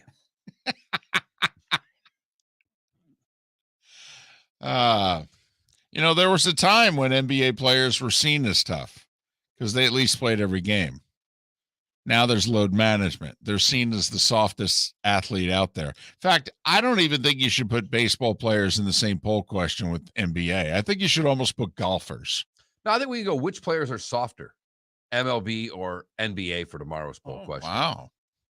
Wow, look at that. And leave it out there for the weekend just to prove a point. Speaking of the NBA, the draft's tonight, and you saw something during the break. What's going on? The Duke kid right now is taken over as the betting favorite to be the number 1 pick. Wait a minute. Paolo Banchero is now the odds-on favorite to be the top pick in the draft. Wait, I thought the Auburn guard was going to Orlando. He was listed at minus 275 late Wednesday, and now Banchero's minus 200. Huh. Well, somebody's got a source. Right. Or Smith's so gone to plus 125. Holmgren plus 1,000. And that's where Banchero was when the week began. So don't know what's going on. I think that's the player I'd take. Yes, you and I. I think Felipe too. Felipe, you're the number 1 pick in the draft tonight. Who would you take? No question, Paolo Banchero. No question. He's got an NBA body. He's 6'10", 250. He can shoot. He's got post moves. He can rebound. He can dribble the ball. He's got it all. He's the total package. How about that scouting report right there? Just put him Put him on the ESPN broadcast tonight for that one. That was rock solid right there. That just rolled right out the tip of the tongue. Felipe should probably be doing a Twitch show tonight. Yeah. How about you do your own draft show tonight? Look at Felipe. Might need a nap first. Yes. Now, if this were to get you to start taking naps, all right, then I'm all in on this. He just won't listen to the two old guys. It bothers you. It pains me. Yes, it really does. We have so much wisdom that we are desperately trying to impart on this young man, and he just keeps looking at us like, you guys are old. What do you know? 100%. And then when things don't go well for him. Right. Hey, kind of screwed that up yesterday. Really?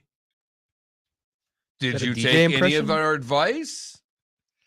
But the nap, Felipe, it is clearly one of the 10 best things in the world. Got 30 minutes really yesterday. It's what got me through overtime. Just a nap. The mighty nap. Yeah, it doesn't even have to be it does not have to be super long. Okay, but 30 to 60 minutes. It's spectacular. It will change your life. It really will. If you listen to anything that the two old guys say going forward, working a morning shift, work a 30 to 60 minute nap into your life. And you have the means. See, I get a lot of days where I can't. I've got the daughter. I've got, right. You got nothing. The daughter, the 5-year-old really, or 8-year-old, the 8-year-old really gets in the way of a nap. I mean, what does this get in the way of? A soap opera? A video game? What is it that you're doing between 12:30 and 1:30 instead of taking a nap? You act like I just toss all your advice aside. I do nap. What I do sometimes that you recommend me not to do is take extensive naps. See, they can't exceed an hour and a half, 2 hours. No, that's called sleeping. Right. That's just sleep. Then ruined. Catastrophe. Well, at least he's working on it, Mark. I feel as if we've made a little bit of progress here. He's trying to figure out, how long a nap is. That's all right. Okay, that's good. That's fine. Good to know. Miller and Moulton. We'll talk a little NBA draft coming up in about 50 minutes, with it being tonight in Orlando on the clock. Orlando, what is this? The 4th time they've had the first overall pick? Yeah. Yeah. Well, I will say they've gotten good players, though. Right. Shaq, Penny, Dwight Howard. Right. I mean, and remember when they took Dwight Howard, it was the hockey guy. Remember they had the hockey general manager, and he took Dwight Howard instead of taking Okafor from UConn, and everybody just crushed him for it. What do you know? Go back to hockey. Dwight Howard might go to the Hall of Fame. Yeah, they've done a really good job when they've had this pick, and that's why I hearing this change that they're going to take the Duke kid makes me feel good, because I think that's the player to take. I still can't believe they left Dwight off the NBA 75 team. I'm sorry. He's a 3-time defensive player or 2-time defensive player of the year. See what happens. I know. He jumped in. I didn't ask him to jump in. We'd gone. Right, I know, but I brought up something, though. I brought up the Hall of Fame, so that was probably on me. I should have just let it go. And they drafted Chris Webber first overall as well. And They then, trade him. and then, Yeah. So they drafted Webber, but traded him for Penny, right? Correct. That worked out pretty well. They could have kept that together. That's a great 30 for 30, by the way. Oh, yeah. You should, about their Magic and Shaq and Penny sitting side by side, talking it out. And Shaq going, I screwed up. All right, I should talk to you more. I took things personally, blah, blah, blah. Shaq's doing a lot of that. He was the one that said I screwed up with Kobe. He was the one that said I screwed up with Penny and the Magic. Although I got to tell you, that was probably in the history of sports radio, That is the first time that a poll question, all right, made such a massive impact on a franchise. The Orlando Sentinel did a poll, and it was, should the Magic pay Shaq the money? And 85% of the readers went no. And so they printed it. Headlines, the whole deal. Yeah, Orlando fans, it's your fault. And Shaq and his people took a look at that. And so then the Magic didn't sign him. And they, free agency, and they thought nobody else would. And obviously we all know Jerry West, and he's got rid of most of his roster, scrounged up every dollar he had, cornered him in a hotel room in Atlanta and said, here you go, big fella. What do you say? Well, also what happened was that Alonzo Mourning got paid $100 million. He became the first $100 million man in NBA history. And we see this all the time, in which then Shaq looked around and go, well, I'm better than him. I'm better than him. So Pay what me. What are you going to pay me? We got this going on now with Lamar Jackson. People are giving him a hard time. Lamar Jackson's got to be going, hold on a second. Deshaun got 46. He might not even play. and I'm a good dude. By the way, I've won the MVP. He ain't won no MVP. So Lamar's going, I don't know. How about 46 and $1? What do you say? People going, he's not worth that. How do you think Dak got 40? He looked at what Goff got, looked at Jared and go, well, you got to pay me more than them. Ooh, boy, you just brought up two names there that will sting quarterback discussions for the annals of time there. Wentz and Goff. Let's see. Wentz on his third team. Right. It's unbelievable. Was on his way to an MVP. Right. Got hurt late in the season. 5 years ago. Won a Super Bowl. Oh, well. I like the Commanders logo, not the uniforms. Thank you for that. Appreciate it. You're welcome. Miller and Moulton. Pat Kirwan will join us on the other side. Eventful day in the NFL with the commissioner testifying before Congress for 2 hours, although he did it virtually. So do you think he had suit pants on, or do you think he did it in shorts? I think he was naked. Golfers, are you bored of the same old driving range warm-up routine that's not getting you the results that you want on the course? Power up your golf swing by adding resistance bands to your range sessions with the Orange Whip Golf's Power Strap Kit. Featuring band attachments to your feet and hips, Power Strap resistance training will boost clubhead speed, increase power, improve flexibility, all with just a few swings. Buy a Power Strap Kit today. Go to orangewhipgolf.com and use code Miller10 to receive an additional 10% off the already great price of $119. Bring your big mouth to Jon Smith Subs and indulge in their overstuffed subs with the freshest quality ingredients. Enjoy our famous steak bomb with perfectly grilled marinated sirloin steak topped with provolone cheese, grilled onions, peppers, mushrooms, crispy bacon, juicy tomatoes, and creamy mayo. Boom! Made-to-order crispy fries can be paired with the Gator, the Cuban, the Chicken Bomb, or the Italian. Love local. Eat delicious with Jon Smith Subs. Find a Jon Smith Subs location near you today. David Moulton for Napa Auto Parts, and Napa Filters. Insist on Napa Filters for your vehicles, or if you're a do-it-yourselfer, only buy Napa Filters. Napa has a filter for almost anything on earth that moves, whether it's motorcycles, foreign and domestic cars, vans, SUVs, earth-moving equipment. You get the idea. Napa Auto Parts, Napa Filters. Insist on them for your vehicles, or if you're do-it-yourselfer, only buy Napa Filters. Bring your big mouth to Jon Smith Subs and indulge in their overstuffed subs with the freshest quality ingredients. Enjoy our famous steak bomb with perfectly grilled marinated sirloin steak topped with provolone cheese, grilled onions, peppers, mushrooms, crispy bacon, juicy tomatoes, and creamy mayo. Boom! Made-to-order crispy fries can be paired with the Gator, the Cuban, the Chicken Bomb, or the Italian. Love local. Eat delicious with Jon Smith Subs. Find a Jon Smith Subs location near you today. Mark Miller for SWFL Golf Carts, or online, flgolfcarts.com. If you're looking for a golf cart, an e-bike, or an e-motorcycle, go visit Alex and the gang at SWFL Golf Carts. flgolfcarts.com online. Check out their whole inventory. If you're looking for a custom cart, they can take care of you. 2-seater, 4-seater, 6-seater, they've got you covered. E-bikes, nobody better for value and service.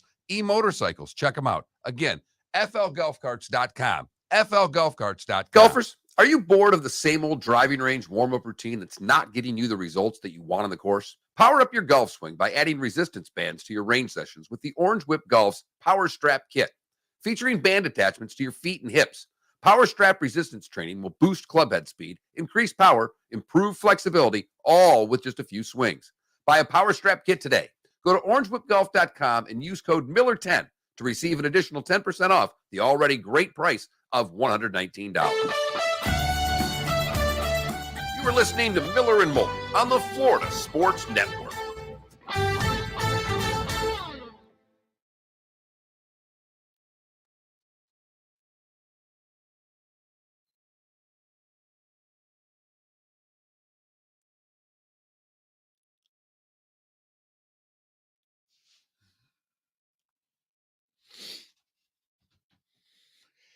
Oh, I'm starving. I mean, Gronk. Yeah.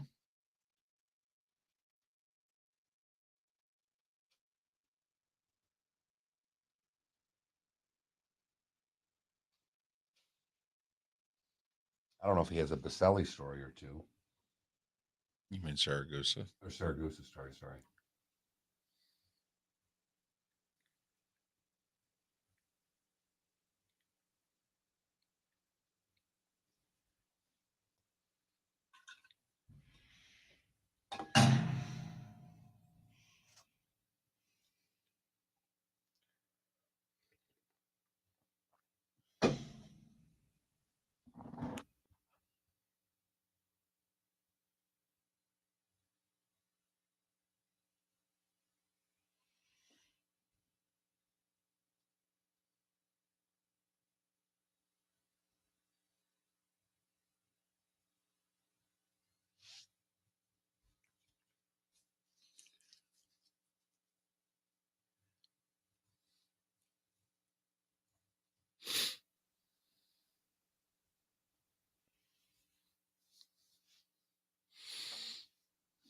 Oh, this was magnificent.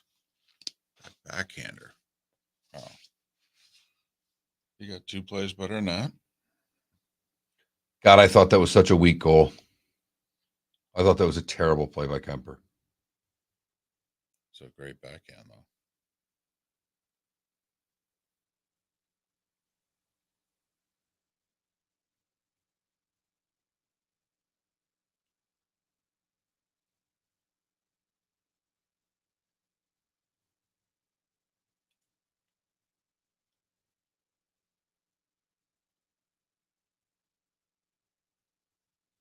Pretty good.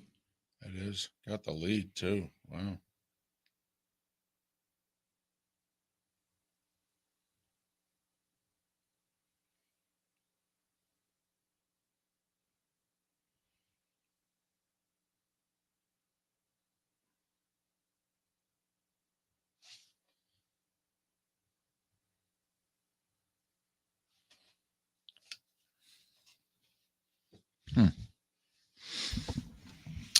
Yeah, at KW, I got some cancer scans at 11. I can't eat.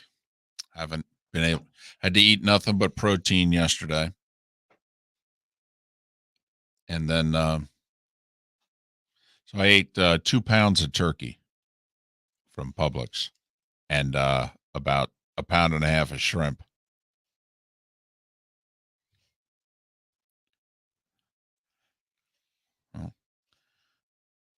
That's what happens when you don't get carbs. Well, I mean, they're both heavy in protein. I didn't say that they weren't. Right. I just said that's what happens when it's 3.5 pounds of food, David. So, are you serious? I had 3 chicken thighs for dinner yesterday and thought I overate. I didn't think you overate.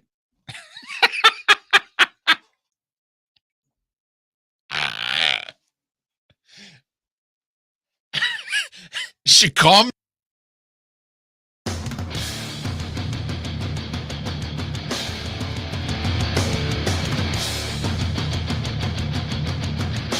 You are listening to Miller and Moulton, exclusively on the Florida Sports Network.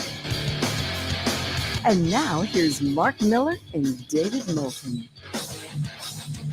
Just like that, it's the third and final hour of Miller and Moulton in Lake City and surrounding areas, Tampa, St. Pete, Port Charlotte, and Venice. Thanks so much for listening. Miller and Moulton, the Florida Sports Network, floridasportsnetwork.com. And for those of you in the 239, well, the bonus hour is just an hour away. Pat Kirwan is kind enough to join us on a Thursday at 8 o'clock. Pat, busy co-hosting Moving the Chains weekday afternoons on NFL radio, and he joins us once again courtesy of Pinchers. From Tampa to Key West and many points in between, Pinchers, because you can't fake fresh. How are you? Well, I'm doing fine, David and Mark. Hope everything is well with you guys.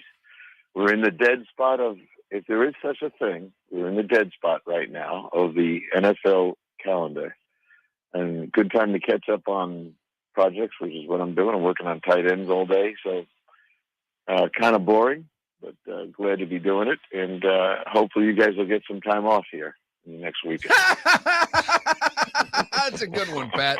You're funny. I mean, I'm telling you, you're funny. First year on the Florida Sports Network, I don't think we're getting a whole hell of a lot of time off trying to get this thing up and running. But, as interested as I could be about tight ends, Pat, there was a little something that happened in D.C. yesterday with the commissioner.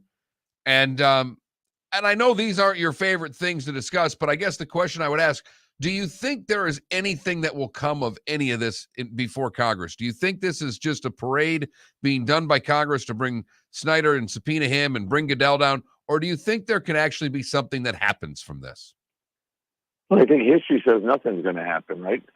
Congress has these kind of sessions all the time, and what really comes of them? Not much. I think it's a lot of face time for people who enjoy being seen.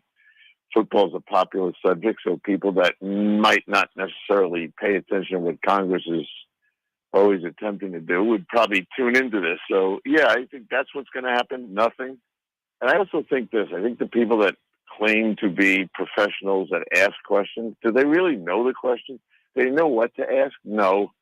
Do they really get prepared for this? I don't think so. So Roger Goodell told them, it starts with, I work for the owners. If you just say that to yourself slowly, you'll start to know the kind of things you should ask him, because he doesn't. The owners, some people actually think the owners work for Raj. No, they don't. Roger works for them. So no, nothing will come of this thing. And did you notice how upset Dan Snyder was over in France?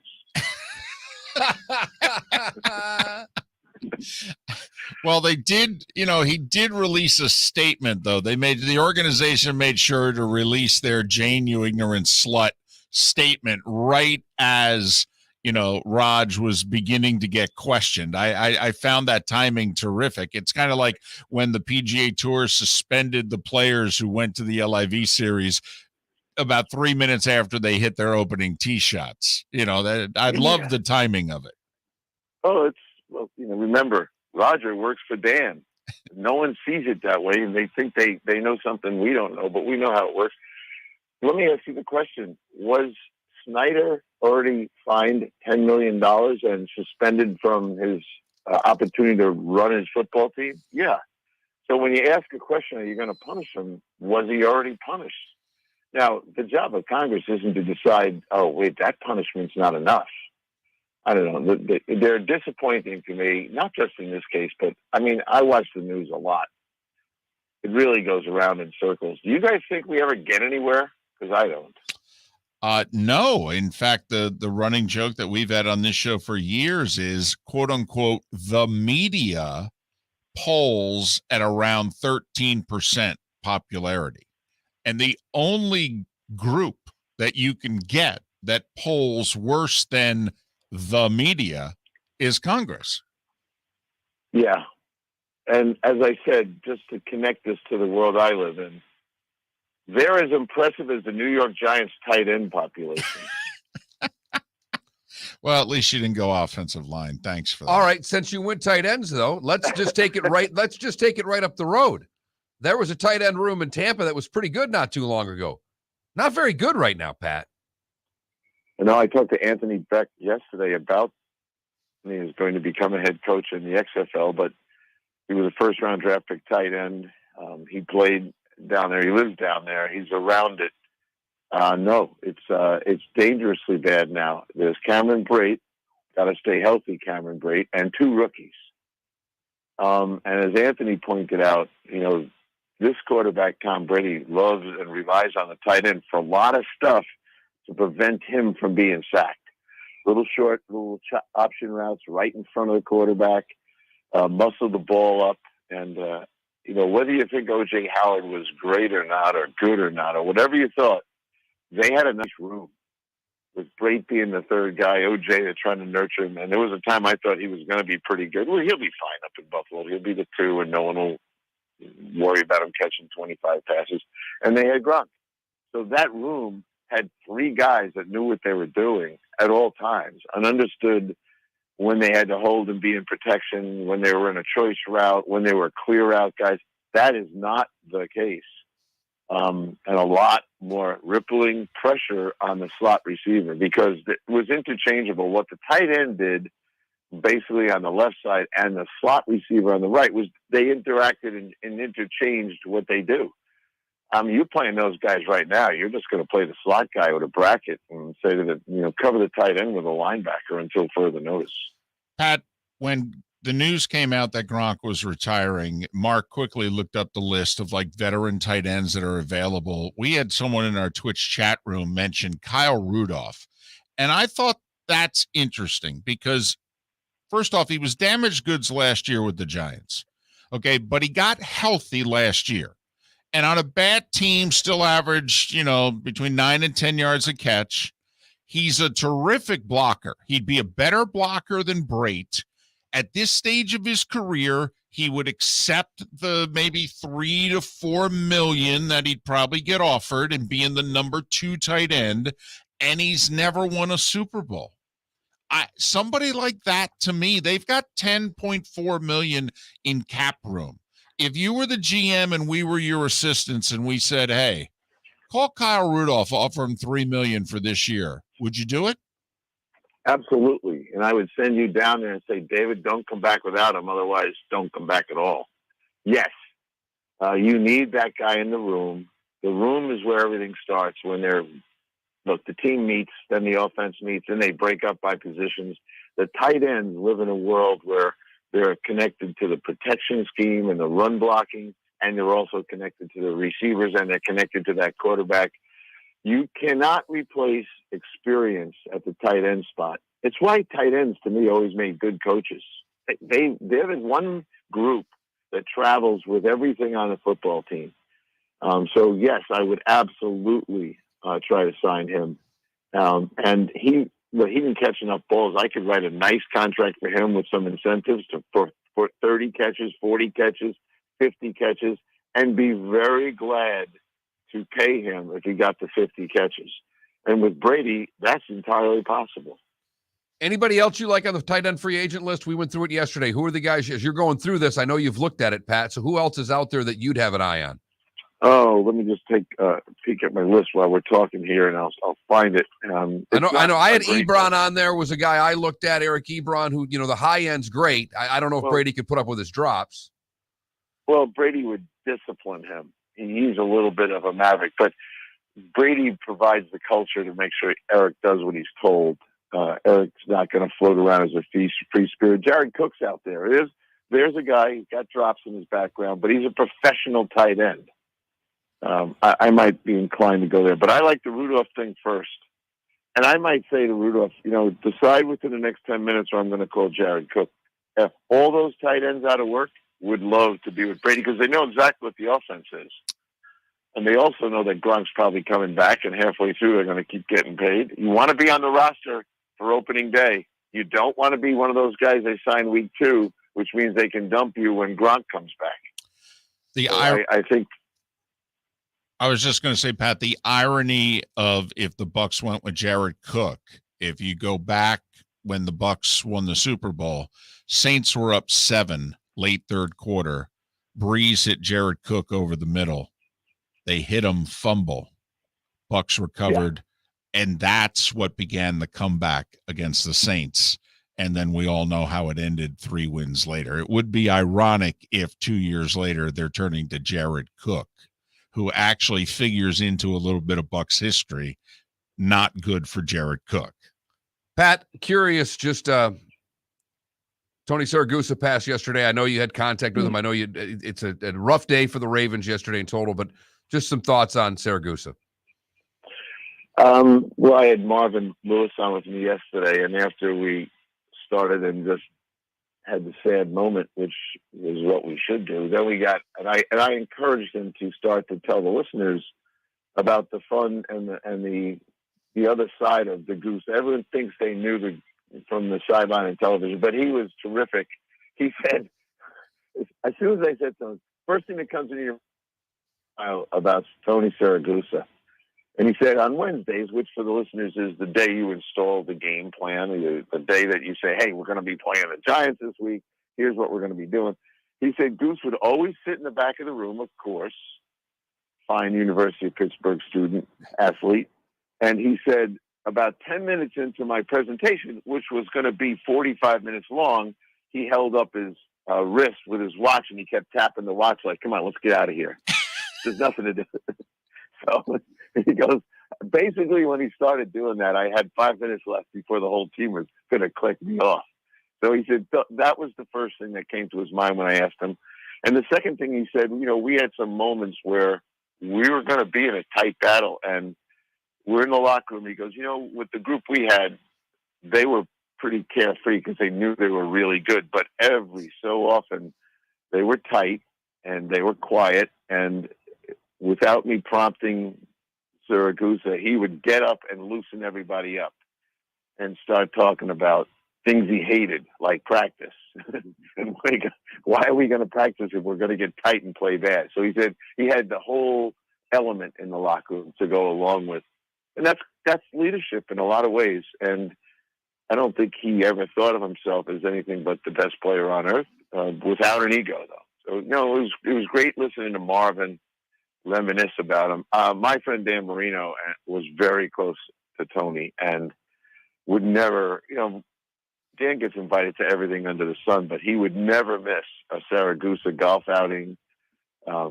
It was pretty funny. Anthony Beck said, the thing about going to his golf outing was they had a little par 3 that you had to go to first, and it was for a car prize or something. And Goose would sit with a microphone and abuse everyone's swing, Pat, everything about him while swinging. Pat, if we can, we'll hold you over to the other side. Golfers, are you bored of the same old driving range warm-up routine that's not getting you the results that you want on the course? Power up your golf swing by adding resistance bands to your range sessions with the Orange Whip Golf's Power Strap Kit.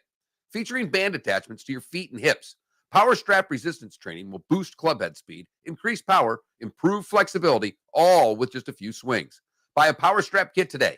Go to orangewhipgolf.com and use code Miller10 to receive an additional 10% off the already great price of $119. David Moulton for Napa Auto Parts, and Napa Filters. Insist on Napa Filters for your vehicles, or if you're a do-it-yourselfer, only buy Napa Filters. Napa has a filter for almost anything on earth that moves, whether it's motorcycles, foreign and domestic cars, vans, SUVs, earth-moving equipment. You get the idea. Napa Auto Parts, Napa Filters. Insist on them for your vehicles, or if you're do-it-yourselfer, only buy Napa Filters. Mark Miller for SWFL Golf Carts, or online, flgolfcarts.com. If you're looking for a golf cart, an e-bike, or an e-motorcycle, go visit Alex and the gang at SWFL Golf Carts. flgolfcarts.com online. Check out their whole inventory. If you're looking for a custom cart, they can take care of you. 2-seater, 4-seater, 6-seater, they've got you covered.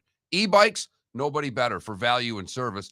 E-motorcycles, check them out. Again, flgolfcarts.com. flgolfcarts.com. Bring your big mouth to Jon Smith Subs and indulge in their overstuffed subs with the freshest quality ingredients. Enjoy our famous steak bomb with perfectly grilled marinated sirloin steak topped with provolone cheese, grilled onions, peppers, mushrooms, crispy bacon, juicy tomatoes, and creamy mayo. Boom! Made-to-order crispy fries can be paired with the Gator, the Cuban, the chicken bomb, or the Italian. Love local. Eat delicious with Jon Smith Subs. Find a Jon Smith Subs location near you today. You You are listening to Miller and Moulton on the Florida Sports Network.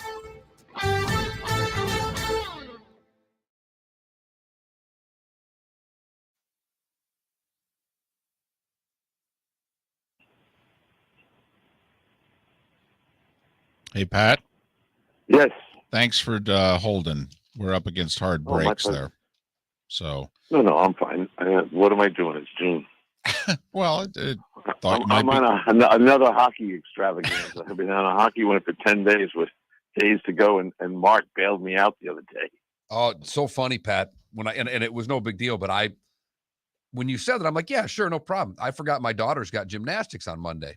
So I had my mom run Maddie to gymnastics. What I was about to do was I was about to pick up Maddie from her summer camp, pick up Brady, say, Brady, you got to run to gymnastics with me, drop Maddie off, run Brady back home. I had it planned if I didn't have a ride. I'm like, there's going to be a little logistics involved in this, but he's a good boy. He's a big Brady kid. loves Jesus. being with you. He's a big kid. Yeah, he's big. He's 170 pounds already. 13 years old. He's what, 5'9", 5'10"? They measured him for this thing he's in, and he was 5'11 and a quarter. So. Okay. Well, I knew he was a lot taller than me. He's got a size 12 shoe, so who knows where he's going from here. But he said to me when he got here, he said, hey, you have fun with Mark? And he goes, Mark knows the most about the Everblades of anyone alive. There was a time that was true, not anymore, but no, he's a good kid. Well, okay, you made a very favorable impression on him because yesterday he was over at the Brindley's house, water skiing and all that stuff with Ryan and Ryan's son, who's Brady's buddy, Cole. And I text him and say, hey, I'm running late with the radio. He goes, I'm going to call Mark. He'll get me. I go, no, you're not calling Mark. You're not calling Mark now. You've announced the friendship here. What are you kidding me? Come on, stop. That's funny. This was the grandchild that was in school in the Northeast, right? And answered the questionnaire about who's your favorite team and what have you. And he was the one that answered Florida Everblades. Yes. Yeah, I got the impression from him at 13, he'd rather play for the Everblades. Outside of the Rangers, he'd rather play for the Everblades than any other NHL team. Well, yeah, and his dad has regular tickets to the Ranger games on the ice, but Derek, his father, goes to me, yeah, he likes going, but he can't wait to get to Florida to watch the Everblades because it's really kind of disturbing to me. Yeah, like you said, it's not like he's got Ryan bad Brindley, seats. No, now that they won this thing, but Ryan Brindley was the captain of the team when they won the Kelly Cup the first time. So, I mean, he sits down with Ryan and just starts bugging him about everybody. And he met a couple of those guys. I told you the guy that's got his name hanging up there. Ernie Hartley. Yeah, and he was up in Minnesota with us. So, Brady immediately sits down and starts talking to him. But, yeah, well, I can call Mark. He'll come and get me. I go, what the fuck are you talking about?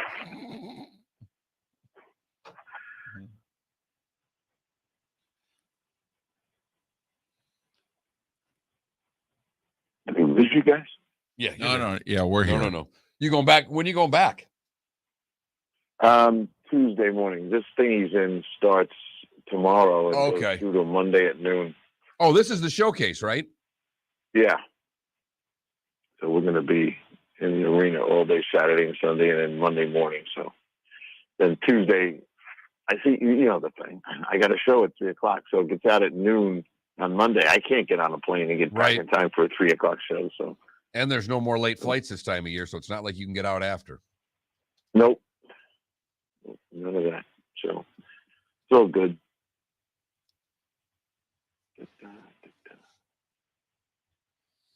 Yeah, now I've got people in our Twitch chat room going, can I get that number from you, Mark, in case I need a ride somewhere? 30 seconds. All right.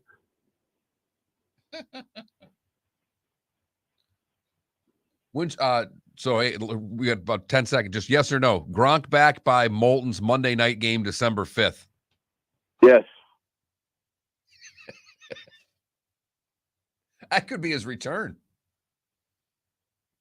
That's perfect. That and a postseason run. I was going to is, say they like host an the 8-game schedule. Yeah, they host the Coming Saints. back, guys.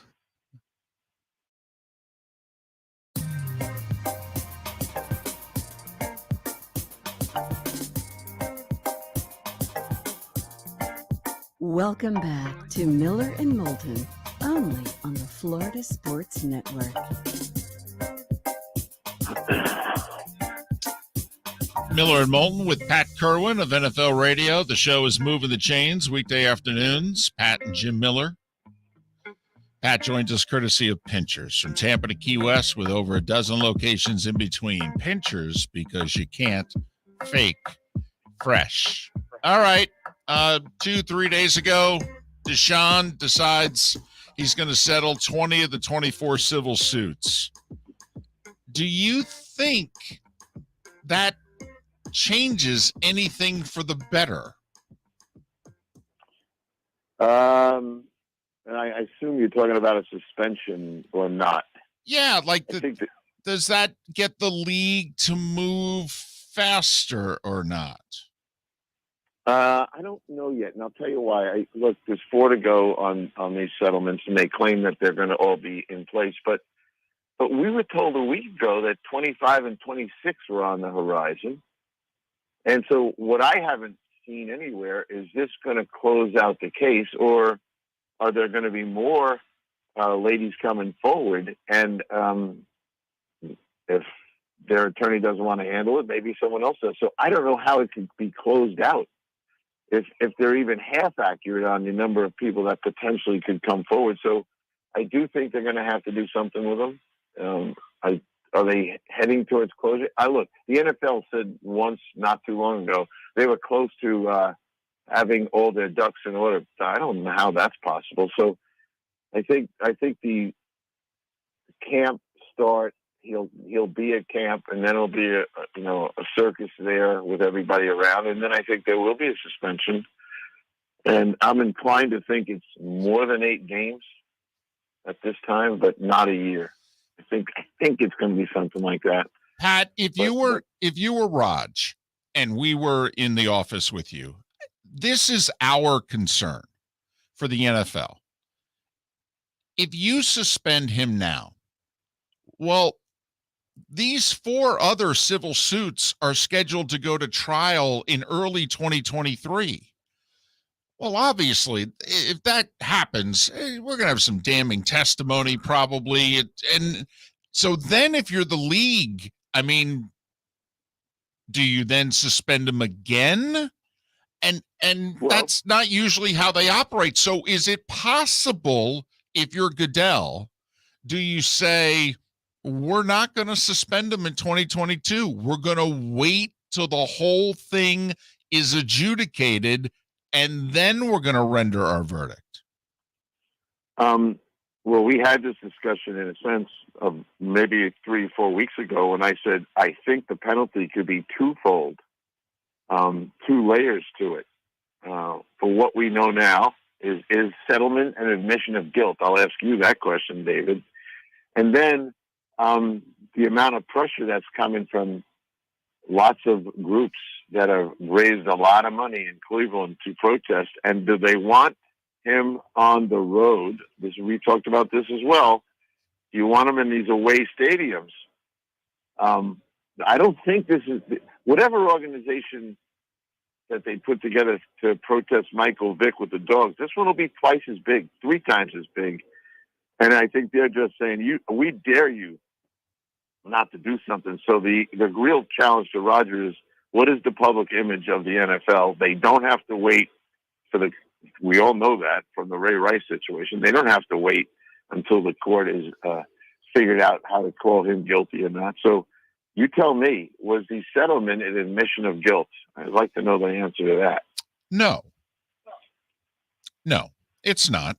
Does the public perceive it that way? Because this league operates on public perception. Well, Pat, I think the public views him as guilty. I think if we were to poll the public, it would get between 60 and 70% he's done something inappropriate and he should be penalized for it. Can they punish him without punishing others like Robert Kraft and everyone else because of the union, how the union is going to buck this thing. That's the other part of this. Well, and I wonder, Usually Pat, are they going to close go to door and settle? are they going to go to the commissioner's exempt list with him? Like, you keep talking about the twofold, but to me, that seems the easiest way to do that would put him on the commissioner's exempt list, and he can just wait as long as he wants to do the suspension. And I know they don't want to copy baseball, but it's similar to what happened to Bauer. And they don't need to say copycat. They don't even need to have that. But if they put him on the exempt list, that seem to be the easiest out for Goodell to do what he wants?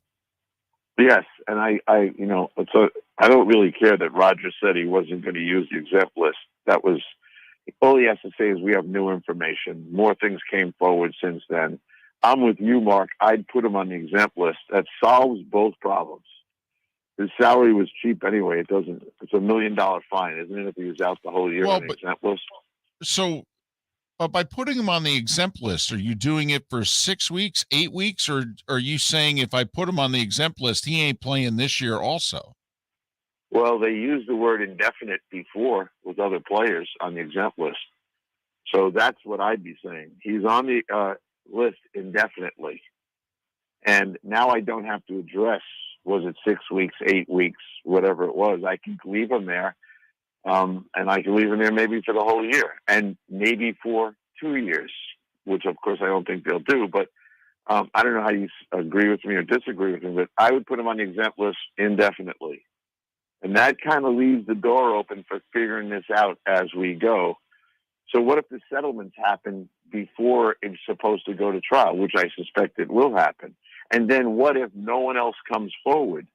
Maybe at the end of 8 weeks, I can bring him back and activate him. Maybe more happens and I can keep him on the list. But I'm with Mark on the exempt list, and I'm with it on an indefinite. I would never put a tag on it with weeks or anything like that.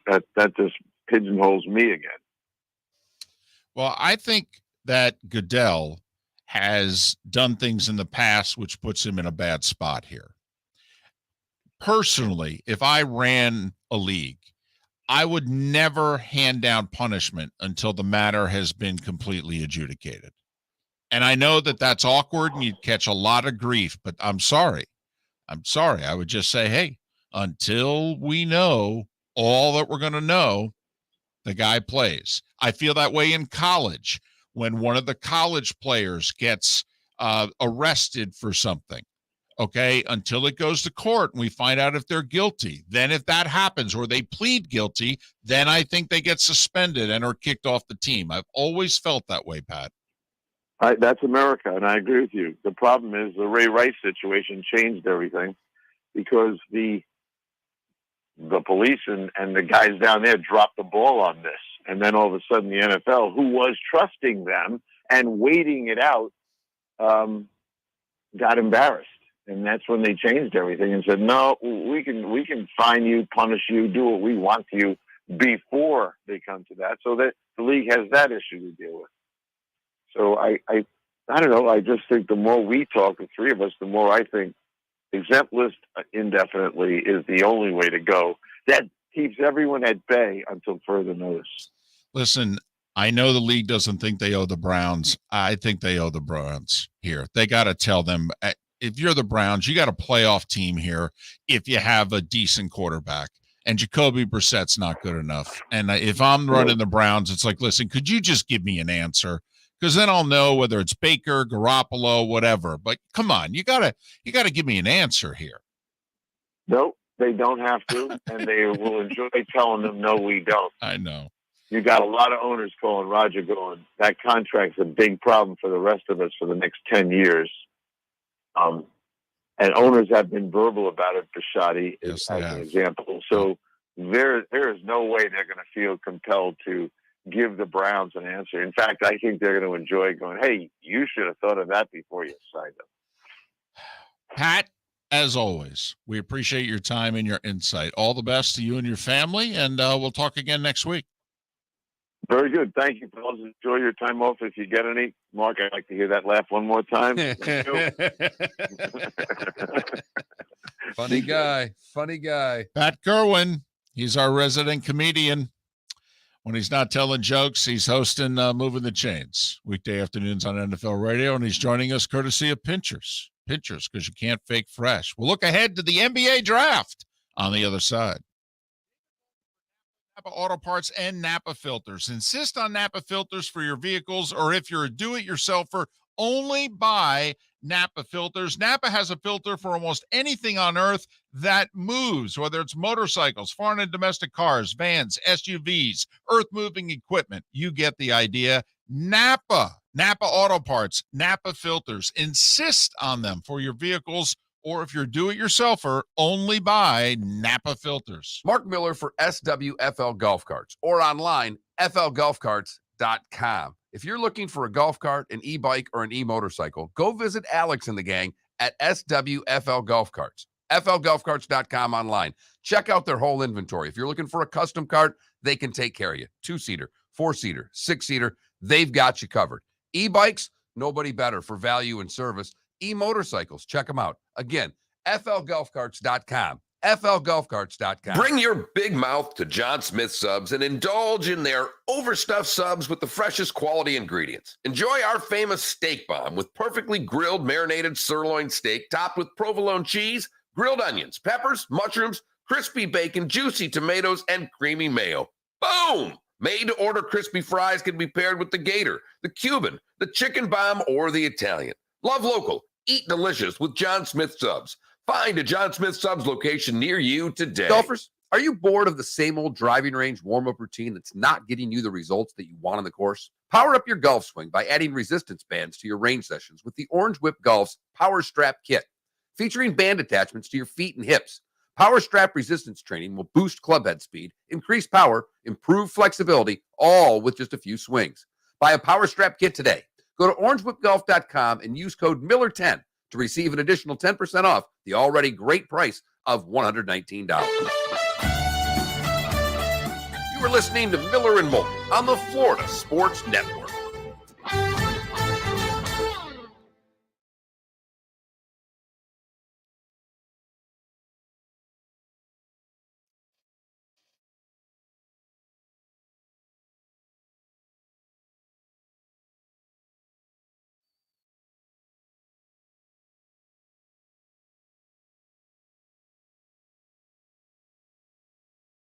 Ohio State University has successfully won the trademark for the. Mm-hmm.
Hey, Dratherion, you can never go wrong, kids and pets.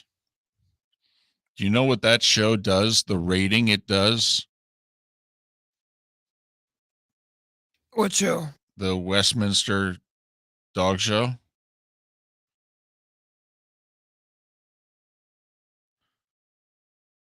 Westminster Dog Show outrates probably half of the NBA playoff games. I caught my dad watching that the other day. He's like, look at this. I'll bet you the Westminster Dog Show outrates every Major League Baseball game nationally televised this year, except during the regular season, except the All-Star game.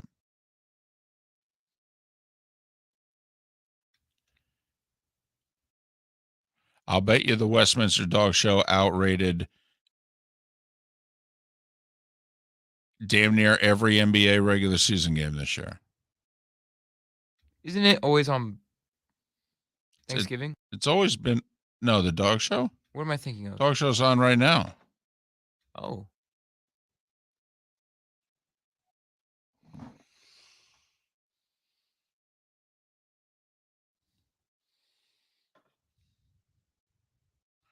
So they're talking about Kyrie Irving, and they're showing nothing but Lakers highlights.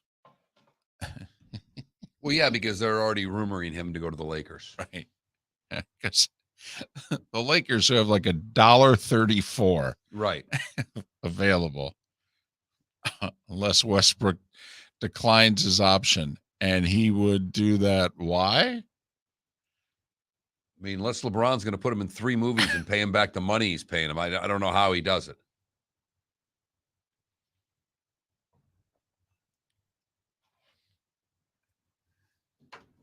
Oh, I definitely think the Dog Show beats the All-Star game, especially since the All-Star game's on Turner.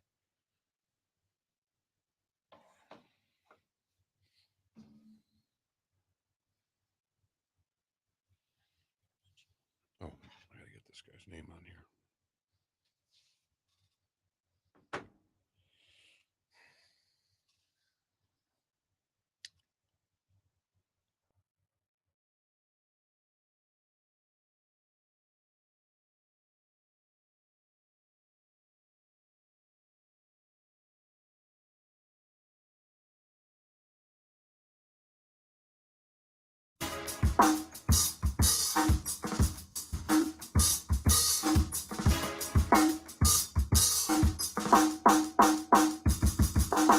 Welcome back to Miller and Moulton, only on the Florida Sports Network.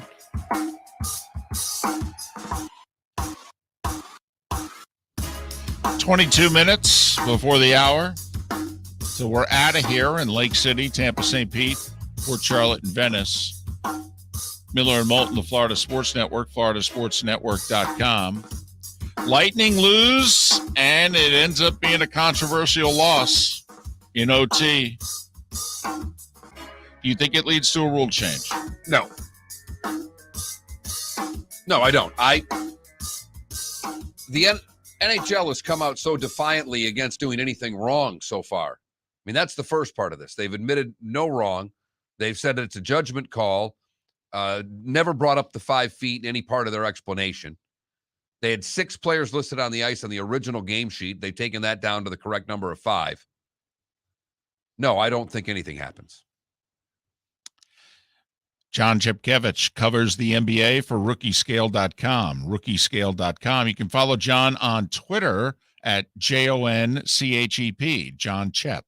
Jon Chep. John, it's David and Mark. Thanks for doing this. How are you? Just really excited with today being draft day. There's been a lot of buzz the past few days that things could really shake up here with trades and unexpected picks. So excited to see how it plays out. All right. A lot of questions, short period of time. Let's start with John. Who's the best player in your estimation in the draft? It's Jabari Smith out of Auburn, who for a while has been projected to go number 1 overall. Who's his number 1 pick in the draft? Well, at this point, the odds have been really, really shifting in an unexpected way, with Paolo Banchero coming from seemingly out of nowhere to seize the number 1 overall spot in the betting market. I still tend to think it'll be Jabari when it's all said and done, but Paolo's gaining real steam there. What caused the change in your estimation? Because it seemed that Smith to Orlando was a done deal, and here in the last, 12, 15 hours, it started late last night and into this morning that the odds have changed. Why? Say sometimes, opposing teams will leak some information out to try to, sway the opinion of others and try to get some noise out there. Sometimes it leaks out that the guy had a good workout with the team that no one knew actually was happening. it could be one of those two things. Hey, who's in the background there? That's a great set of pipes. That's my daughter. She broke her leg on Friday, so she's just under 2 years old and has a little pink cast on. So she's not draft eligible, but she sounds like she's ready for the league. Ready for the league. She's ready for the draft tonight. Maybe she'll be in the 2040 something WNBA draft. We'll see. Jon Chepkevich covers the league for rookiescale.com. Rookiescale.com. You can follow John on Twitter. That's John with no H, Jon Chep, Chep. All right. Good draft, deep draft, or no? Would you be inclined maybe to deal away a top 10 pick with this draft? The top 10 remains pretty strong. Originally, people thought this might be a bit weaker of a draft, but there have been some guys who've emerged in that mid-lottery range that there's a lot to like about. I particularly tend to like Dyson Daniels from the G League Ignite, Jeremy Sohan out of Baylor, and Johnny Davis, who, all of which could go in the mid-lottery to late lottery. What happens at 4? We know how the first 3 are going to go, although there's some now discussion of the order. What do you think happens with Sacramento at 4? Buzz about that pick being potentially traded. Some of the ideas are around maybe just trading back a pick or 2 because they covet Keegan Murray pretty strongly, who figures to be available in that range, with a team that might be interested in trading up to ensure that they can land Jaden Ivey.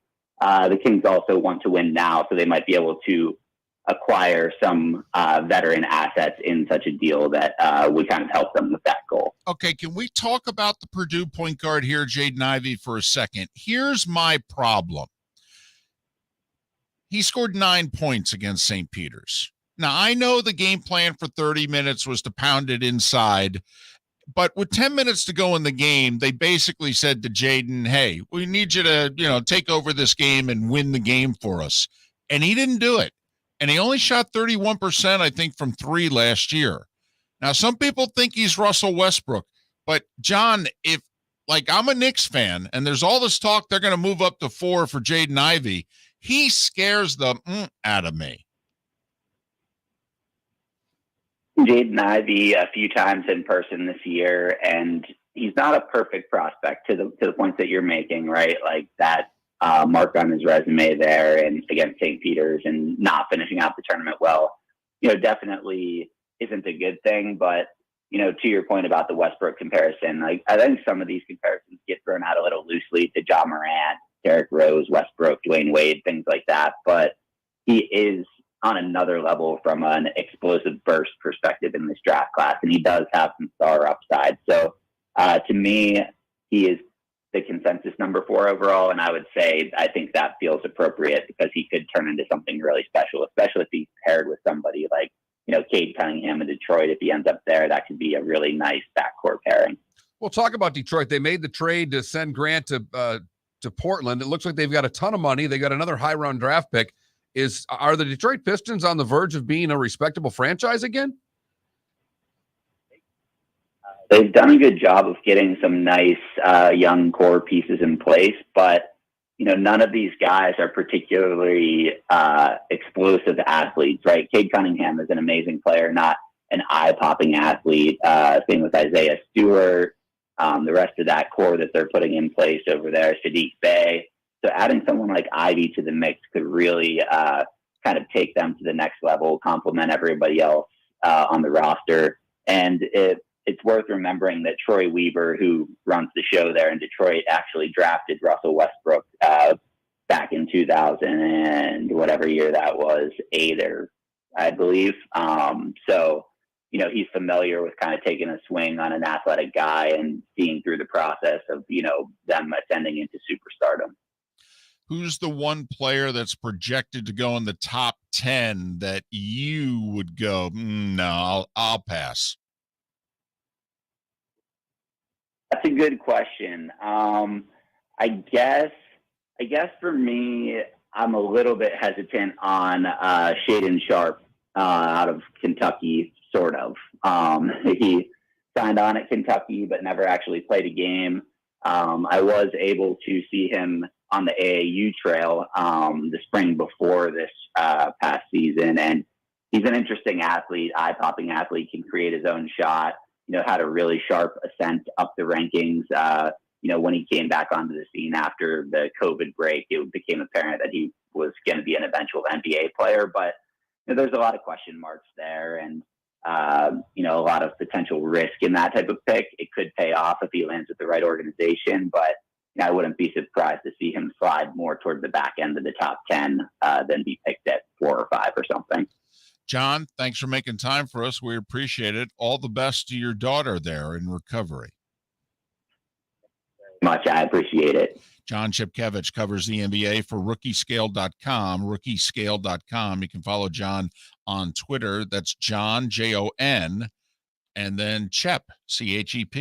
Jon Chep joining us here on Miller and Moulton. Woj saying it's going to be Smith, Holmgren, and then Paolo Banchero. 1, 2, 3. 1, 2, 3. He says as the teams finalize their boards today, the 1, 2, 3 is increasingly firm per sources. Nothing like spoiling the draft 12 hours before it happens. Well, remember, Woj, when he wasn't with the four-letter network, was the one that was spoiling all the picks 2-3 minutes before they were announced. When he was with, I think it was Yahoo, he was constantly letting us know who the picks were before the commissioner. Enjoyed that interview, had great insight, and the phone was a little quirky, but I should probably, as someone who spent my early days in my sports career in hockey, cutting my teeth in this business, I probably should take this as a compliment. And I'm every other sport has now gone organization. It used to be completely owned by the world of hockey. That's true. Organization. Right. And now, you heard him twice. Well, if he gets with the right organization, if he gets with the right team, that's all you said in basketball for 100 years. You didn't say organization. That's a me problem. I know it. Taking it personally, are you? I am. And Hey, that's a hockey thing. Don't take that from ours. You guys have everything. All we want is our organization. So NBA drafts tonight. You know me with the draft. Hell, I even watched the hockey draft. I watched the baseball draft, and that is awful. Just pathetic. And the problem is we don't know who any of the players are. And it's tough to watch a draft when you don't know who the players are. Now, don't get me wrong. I watch. And it's on MLB Network, too. It is riveting stuff. Riveting. And the good part is that most people covering the draft for MLB Network don't know who the players are either. And none of the players will go to their studios in New Jersey. That's the other thing. Like, even the NHL. They have it on site. It's a real... It's a real thing. Event. Yes. It's a real event, like the NBA draft. While it's changed, and there was a time when we watched that we knew every player that was getting drafted, it's still a big event, even though we are learning who some of these guys are. Right. And we got a G League guy that's going to go in the first 7 picks tonight. Right. The MLB draft is held in their MLB Network TV studios, and they can't get even 2 first rounders to show up in person. It's hysterical. It's like college television. That's what the production looks like. World. Yes. But don't get me wrong. I love a draft. Well, you've watched at least 2 WNBA drafts that I'm aware of. Yeah. At least. Those are the 2 you've admitted to me. Right. Well, because, an FGCU player was potentially going in the first round, and one time she did, and the other time she went early second. So, yeah, absolutely. No, well, but also I watch women's college basketball, so I actually know who the players are. Right. Me and 37 others, but I know who they are. Oh, I'm not doubting that. Come on. It is true. For as much as I love drafts and I love free agency, why I don't play fantasy sports I've never understood it. It is mind-boggling. I've never understood it. Even if you don't want to do fantasy football because your life is kind of football. I could totally get you saying I don't want to do fantasy football. You're doing football down. Well, you're doing research. Yes. For 2 sports. It's a busy time of year, but Could I interest you in a fantasy hockey league? Now, I got to admit, it sounds dirty. It really does. Okay. Fantasy baseball might be a little bit too much work. Oh, I don't know, because I would love to run a baseball team. Oh, yeah. I always think I'd be the top 3 general manager. You know me, Mark, wheeling and dealing. Mets are the best record in the National League. I spend an hour every day trying to figure out who it is they need to acquire. Oh, yeah. You would not want to be the press secretary for me because, man, we'd be having a lot of press conferences. Oh, no. See, a lot I of would. announcements. As someone who ran a PR department for a couple of teams, I loved a good press release. You would be my dream. That's right. You're the press release. I'm the press conference guy. You're the press release I get guy. to get those releases out, keep us on the front page. That I am all for this. Miller and Moulton. Tough one for the Lightning last night. Neither one of us thinks they'll be able to recover and win the series. I do think they're going to be a little honked off, though. I think they'll play their tails off. I just don't, health-wise, they are starting to really fall apart. The war of attrition that is the NHL playoffs is really starting to take it to the Tampa Bay Lightning. Right. They benefited from the rest in the long run in the Rangers series, and the Rangers were the ones that got worn down, and now I think you're seeing it with Tampa getting worn down. I mean, Colorado steamrolled teams. Yeah, 2 sweeps and a 6-gamer. Yeah, and meanwhile, Tampa had to go 7, 4, 6. Yeah, it's adding up. No question about it. We did have that kind of dead to rights last night, though. You had 4-3. I had 3-2. You had overtime. I mean, we were all over how this game was going to go last night. Right. It was more, and we both thought it'd be the best game of the series. And it certainly has been so far, and I think it will be once the series is over, which could be tomorrow night in Denver. NBA draft tonight, Orlando with the first overall pick. There have even been some rumors that Oklahoma City could trade pick 2, but most people think that the trades will begin with Sacramento at 4. Oh, man. Talk about dirty. There you go. If you got to if you got to trade at pick 4, you've got yourself a draft. And I do think the Knicks at 11, and I think they'll be the team that's talked about. I do think the Knicks are going to make a major deal of some kind tonight. Miller and Moulton. For those in Lake City, Tampa, St. Pete, Port Charlotte, and Venice, have a great rest of your day. For those in the 239, the bonus hour is next. Golfers, are you bored of the same old driving range warm-up routine that's not getting you the results that you want on the course? Power up your golf swing by adding resistance bands to your range sessions with the Orange Whip Golf's Power Strap Kit. Featuring band attachments to your feet and hips, Power Strap resistance training will boost club head speed, increase power, improve flexibility, all with just a few swings. Buy a Power Strap Kit today.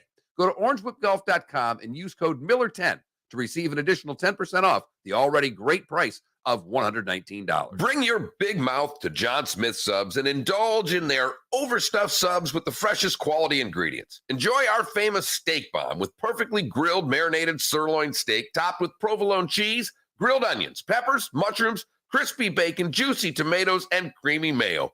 Boom! Made-to-order crispy fries can be paired with the Gator, the Cuban, the Chicken Bomb, or the Italian. Love local. Eat delicious with Jon Smith Subs. Find a Jon Smith Subs location near you today. David Moulton for Napa, Napa Auto Parts, and Napa Filters. Insist on Napa filters for your vehicles, or if you're a do-it-yourselfer, only buy Napa filters. Napa has a filter for almost anything on earth that moves, whether it's motorcycles, foreign and domestic cars, vans, SUVs, earth-moving equipment. You get the idea. Napa Auto Parts, Napa filters. Insist on them for your vehicles, or if you're do-it-yourselfer, only buy Napa filters. Bring your big mouth to Jon Smith Subs and indulge in their overstuffed subs with the freshest quality ingredients. Enjoy our famous steak bomb with perfectly grilled marinated sirloin steak topped with provolone cheese, grilled onions, peppers, mushrooms, crispy bacon, juicy tomatoes, and creamy mayo. Boom! Made-to-order crispy fries can be paired with the Gator, the Cuban, the Chicken Bomb, or the Italian. Love local. Eat delicious with Jon Smith Subs. Find a Jon Smith Subs location near you today. Mark Miller for SWFL Golf Carts, or online, flgolfcarts.com. SwFGolfCarts.com. If you're looking for a golf cart, an e-bike, or an e-motorcycle, go visit Alex and the gang at SWFL Golf Carts. FLGolfCarts.com online. Check out their whole inventory. If you're looking for a custom cart, they can take care of you. 2-seater, 4-seater, 6-seater, they've got you covered. E-bikes, nobody better for value and service. E-motorcycles, check them out. Again, FLGolfCarts.com. FLGolfCarts.com. Golfers, are you bored of the same old driving range warm-up routine that's not getting you the results that you want on the course? Power up your golf swing by adding resistance bands to your range sessions with the Orange Whip Golf's Power Strap Kit. Featuring band attachments to your feet and hips, Power Strap resistance training will boost club head speed, increase power, improve flexibility, all with just a few swings. Buy a Power Strap Kit today. Go to orangewhipgolf.com and use code Miller10 to receive an additional 10% off the already great price of $119. You were listening to Miller and Moulton on the Florida Sports Network.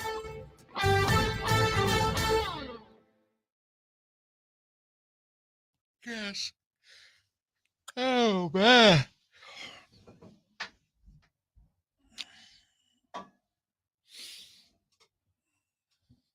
They always used to yell at me in Fargo because they were like, because you lose so much of your heat, through your head, and I don't wear hats.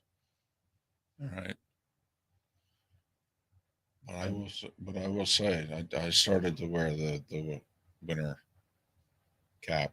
I don't blame you. I mean, it was unbelievable. It's why I don't wear them here, because it keeps it in. I just sweat it's worse when I put a hat on.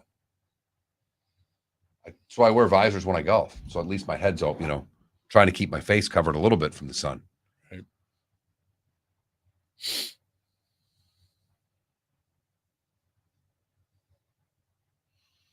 We were talking about Buck brought this up to me. Why wouldn't you get Daly on the Live Tour? In the interim. Now you don't need him, but why wouldn't you have before? That would have been an interesting decision for him because he's playing the Champions Tour. I know. But he'd be kicked off the Champions Tour. Right, but you sign him for $3 million. Is he going to make $3 million on the Champions Tour? I don't know. In the next so many years,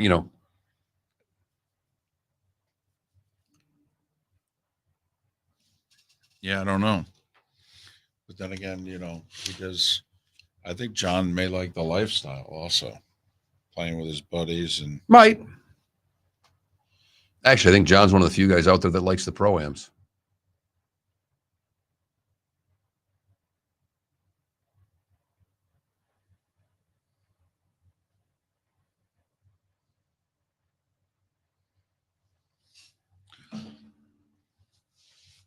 Yeah, but 5 of the 7 are in the state. 5 of the 8 are in the States, guys.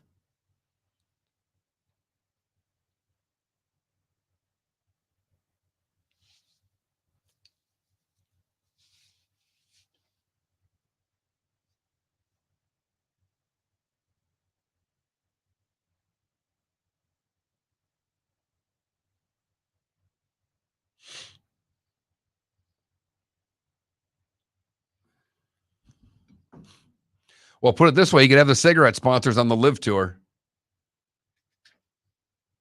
Be darting away in Saudi Arabia.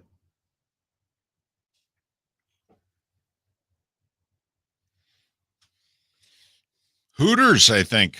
Yeah. His kid got the NIL from Hooters, right? Right.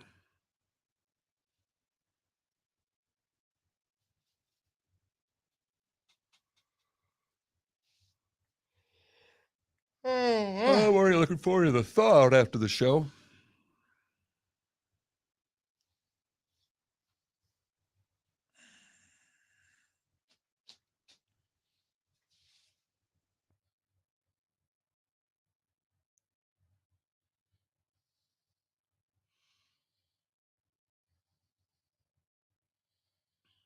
Mike Farrell tweeted out 5 teams you should be scared blankless of this year in football.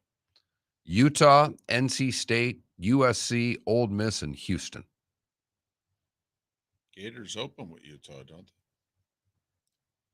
Yes. I'm fascinated by that game because it's in Gainesville. Uh-huh. That's one of those games Utah could lose and Come still back. 10-2.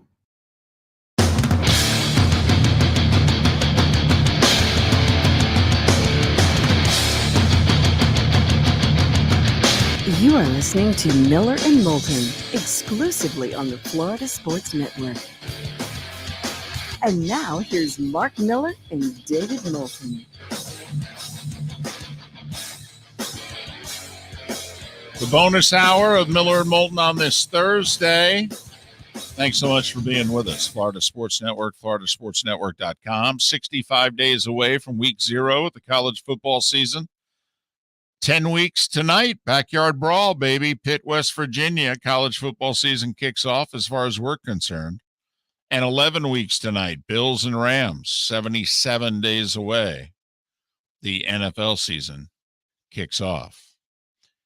Hockey offseason may begin in about 48 hours. A little bit less, actually. More like 40. Avs up 3-1 now on the Lightning because of the controversial win with too many men on the ice that the Avs had when they scored the game winner. It was such a strange play. I mean, the referee didn't see that it was a goal. The goal judge didn't see that it was a goal. I listened to a couple of radio calls. The Avalanche play-by-play guy was confused. At one point asking, how did that not go in? And finally, his analyst said, it did. We won. So it was strange. And turned out should have been a penalty. And not only that, put the Lightning on the power play, and they may win it. And, yeah, big deal. Big deal. Even though so far the Avs have looked to be the better team.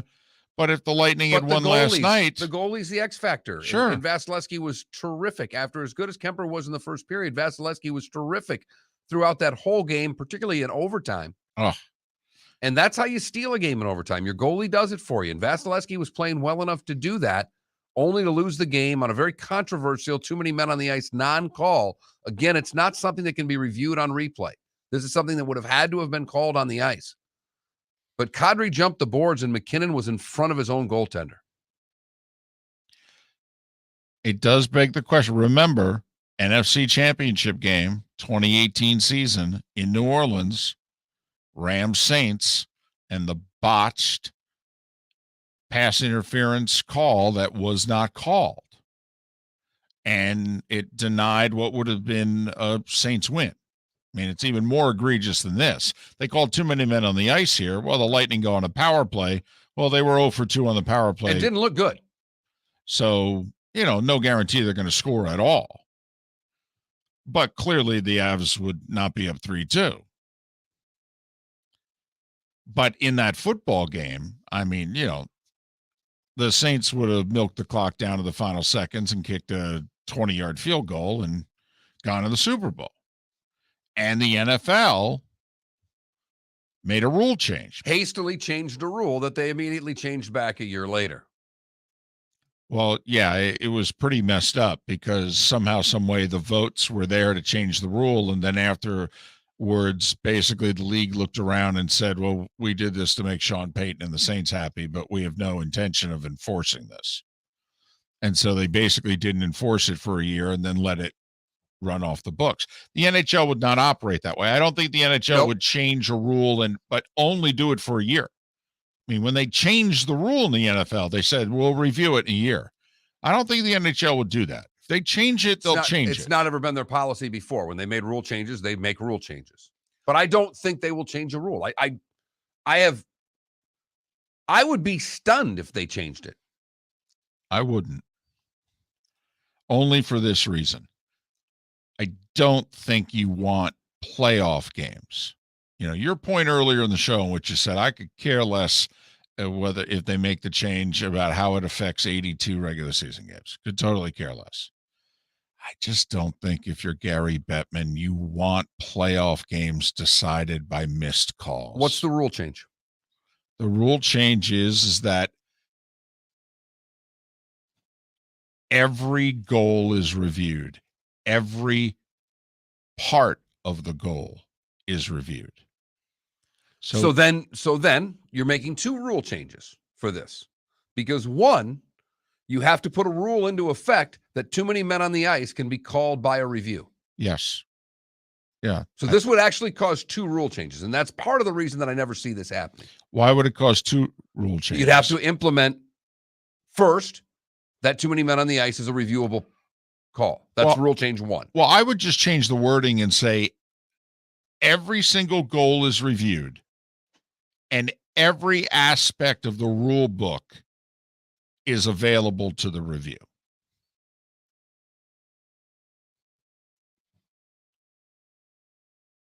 Okay. I understand what you're saying, but right now the NHL clearly states that this is not reviewable. So they would have to change that.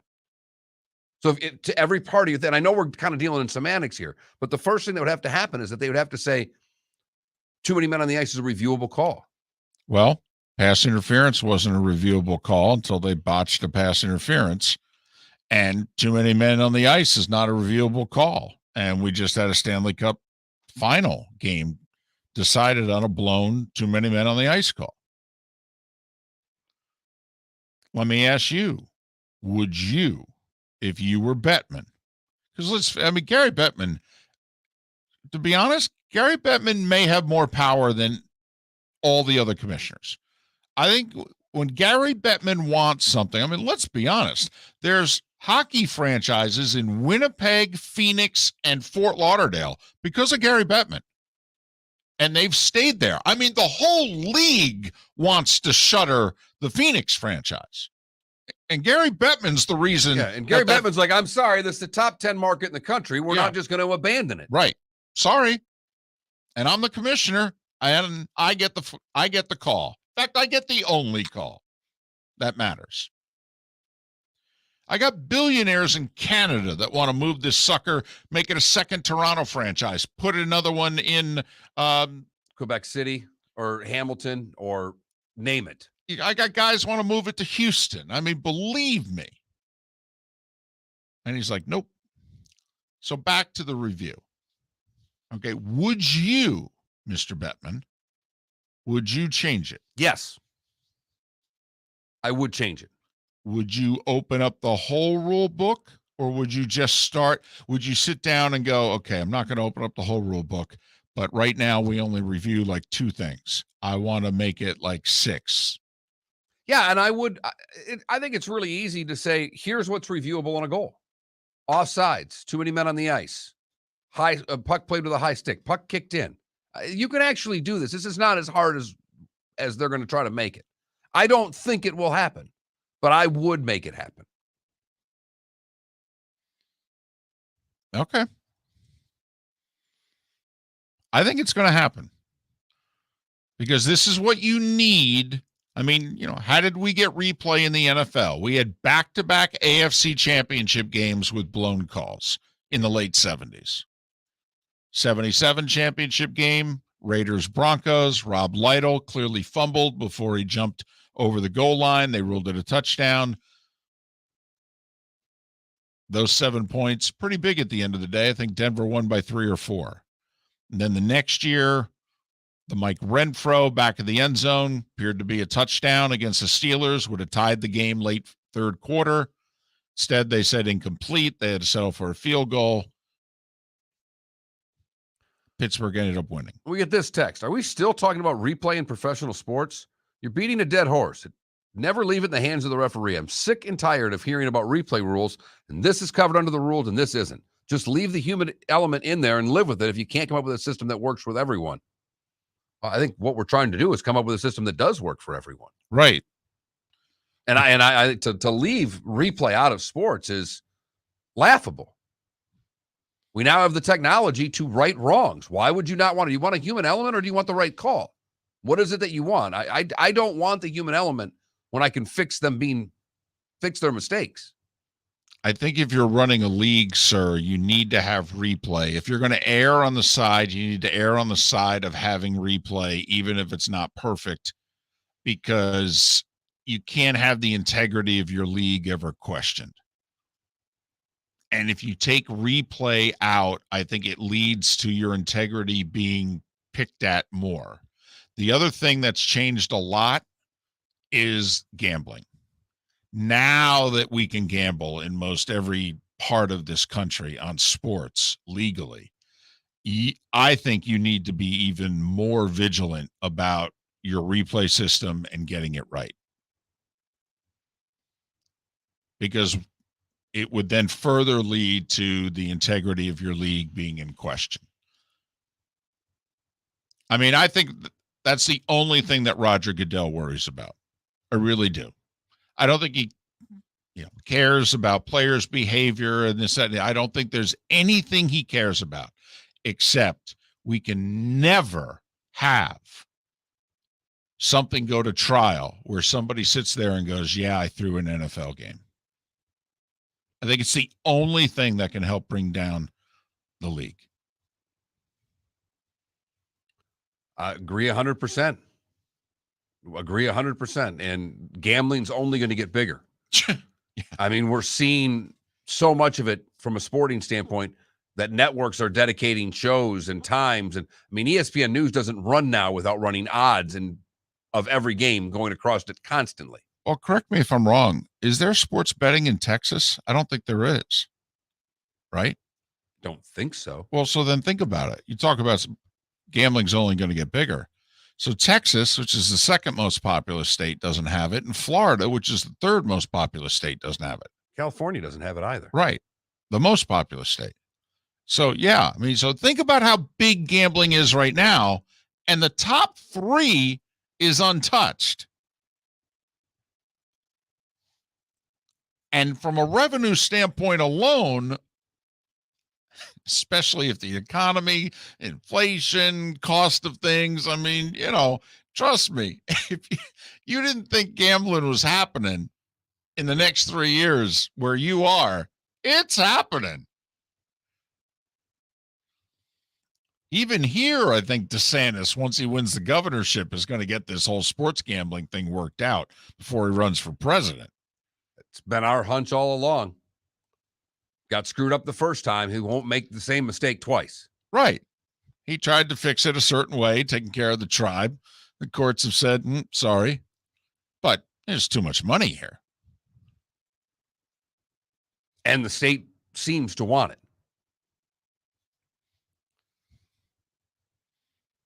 Miller and Moulton.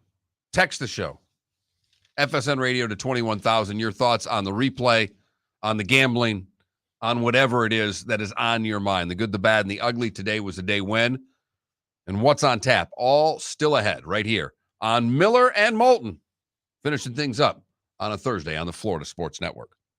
Mark Miller for SWFL Golf Carts or online, flgolfcarts.com. If you're looking for a golf cart, an e-bike, or an e-motorcycle, go visit Alex and the gang at SWFL Golf Carts. flgolfcarts.com online. Check out their whole inventory. If you're looking for a custom cart, they can take care of you. 2-seater, 4-seater, 6-seater, they've got you covered. E-bikes, nobody better for value and service.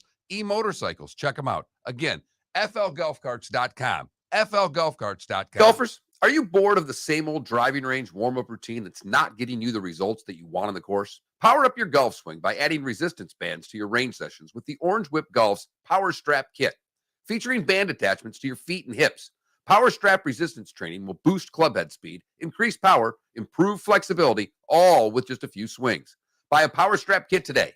Go to orangewhipgolf.com and use code Miller10 to receive an additional 10% off the already great price of $119. David Moulton for Napa, Napa Auto Parts, and Napa Filters. Insist on Napa filters for your vehicles, or if you're a do-it-yourselfer, only buy Napa filters. Napa has a filter for almost anything on earth that moves, whether it's motorcycles, foreign and domestic cars, vans, SUVs, earth-moving equipment. You get the idea. Napa Auto Parts, Napa filters. Insist on them for your vehicles, or if you're do-it-yourselfer, only buy Napa filters. Bring your big mouth to Jon Smith Subs and indulge in their overstuffed subs with the freshest quality ingredients. Enjoy our famous steak bomb with perfectly grilled marinated sirloin steak topped with provolone cheese, grilled onions, peppers, mushrooms, crispy bacon, juicy tomatoes, and creamy mayo.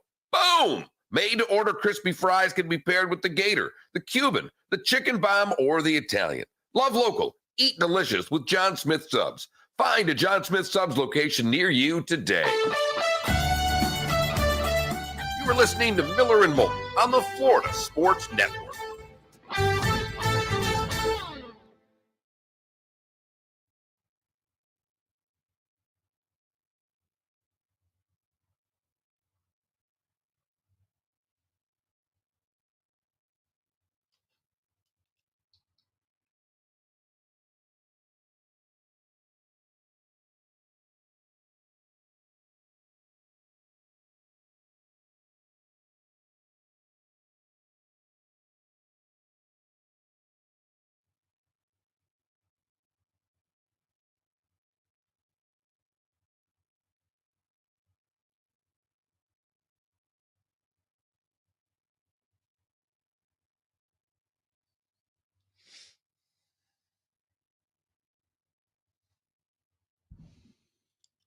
Pivo, we're not really sponsored by much of anybody right now.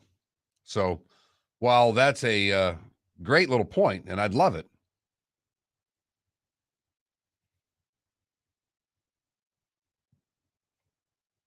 I'd wear a different colored M&M t-shirt every day if we were sponsored by M&Ms.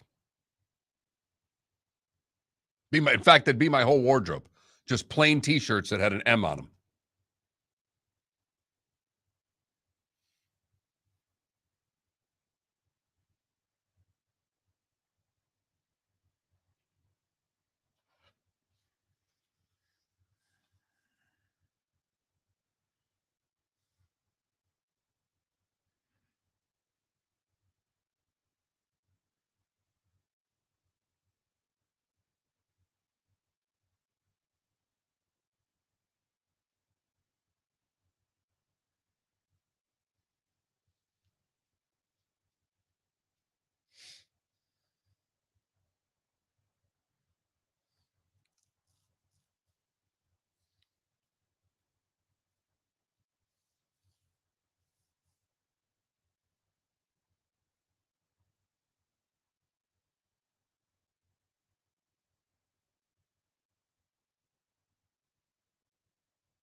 Wow. I didn't realize that. Matt Fitzpatrick cross-hands his chips with wedges. Okay. He hit a 40-yard. That chip on Saturday on 17 was a cross-handed chip from 40 yards. Right.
You know what the problem was, Juancho? We asked, I think, too late in the show about merch.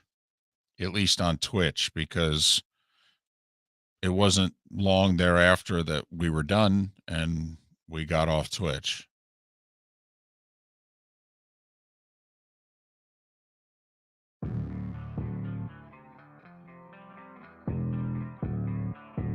Thanks for listening. And now, more of Miller and Moulton on the Florida Sports Network.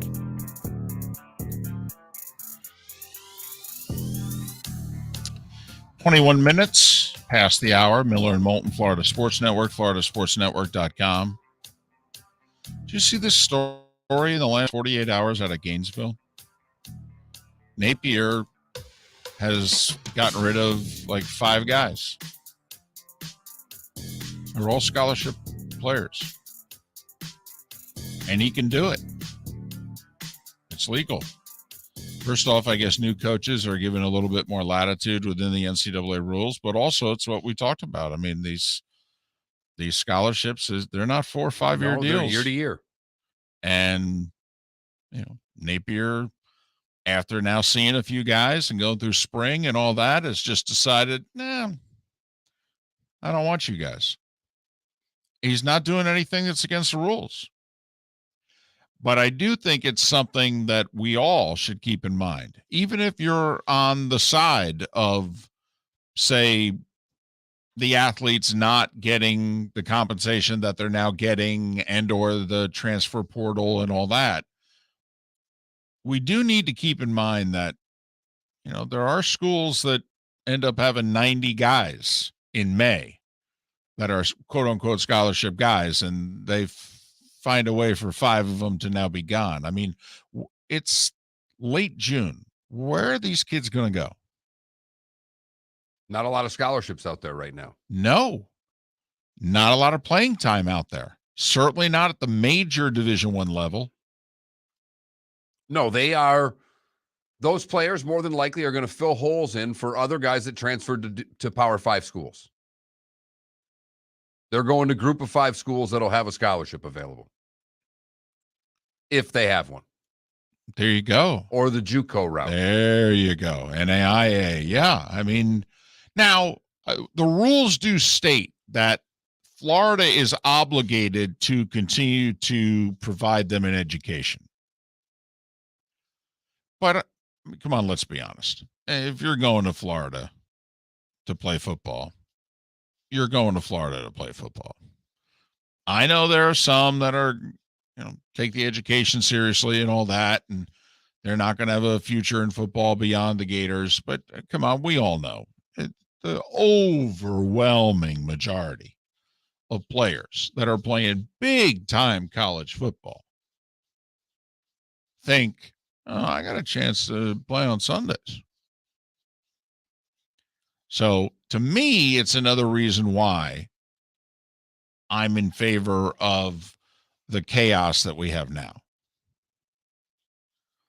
And that eventually I think we'll figure something out. Because the gray shirting has been going on for a long time, and that's eliminating scholarship players. That's the part that we never heard about. So, just something to look at there. That's happened this week.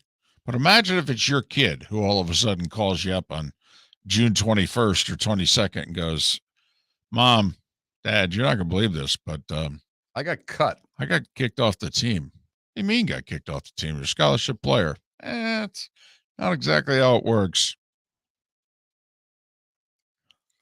So, and once again, I am not banging on Billy Napier and the Gators. It's just, this is part of how business is done at right. the college level. Right. And it's the most underreported part of what goes on at the college level.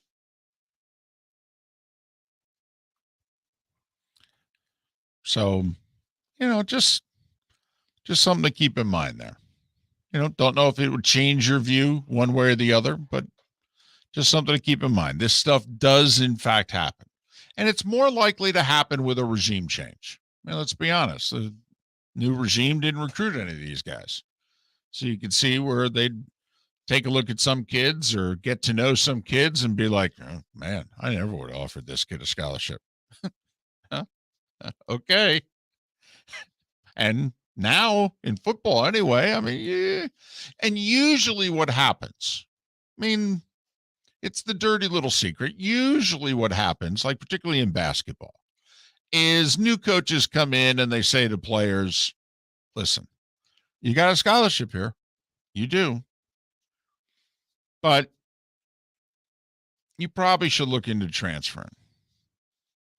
Yeah, I don't know how much playing time you're going to get and, blah, blah, blah, blah, blah, blah, blah. So, I'm just being straight with you.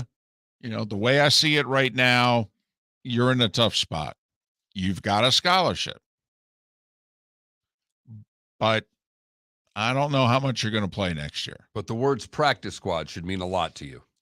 So if by chance you look around and kick the tires and you want to go elsewhere, I'll support you 100%.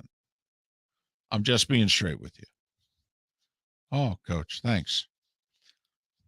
This is beyond that, though. Right. It's June. I mean, come on. If you're working out with the guys. Got through spring ball. Right. You played the spring game. Sure. And now you're being told. Right. On second thought. Right. The third week of June. That's different than, Napier took over in late December. That's different than, March after spring practice and, the spring game, even in early April. I mean, it's been a key 8-9 weeks that have gone by here. As you mentioned, how many scholarships are available elsewhere? Not a lot. Certainly very limited at the top level. Although I know there are still teams holding out for transfer portal guys because there are still guys making decisions. I was reading about a Florida State, a guy that a lineman Florida State's trying to get. Right. So there's still, I think he's between Florida State and Michigan State was the article I read of an offensive lineman. So one of those places is going to have a scholarship. Well, and I'll say this. I mean, if all 5 guys want to go to Kansas, I mean, it's going to take them years to get up to 85 scholarships because of just how the program was run into the ground by Charlie Weiss. I mean, they're not going to be at 85, I don't think, for a few more years. I mean, they literally at Kansas, I think, would have room for all 5 of these kids. But it's just a story that's not going to get a lot of ink. And just it's an issue that's still out there. And so to me, hey, if you want to try to figure out a way to rein what's out there in, okay. I wouldn't do it. I'm fine with chaos, but I get it. You want less chaos. Well, we got to talk about guys getting cut on June 22nd. Come on, we do. I mean, what's fair is fair here, right? You want your transfer portal window? Then we need a window of Yes. a gray shirting window or whatever you want to. Yes. However you want to label this, we'll label it. Don't you think that's fair? Yes, I do. If we just did that, I mean, I don't think we should be allowed to gray shirt personally. I think you offer a scholarship. I think you should have to honor it for more than a year. And I know that, then you ask more of the player, which, by the way, is why the whole get up and transfer thing, I don't know how you could argue against it. They just cut 5 kids. Right. I don't want anybody to transfer, but I want my ability to be able to cut the guys I don't want. Right. Explain to me, just listening to what I just said, how is that fair to the athlete?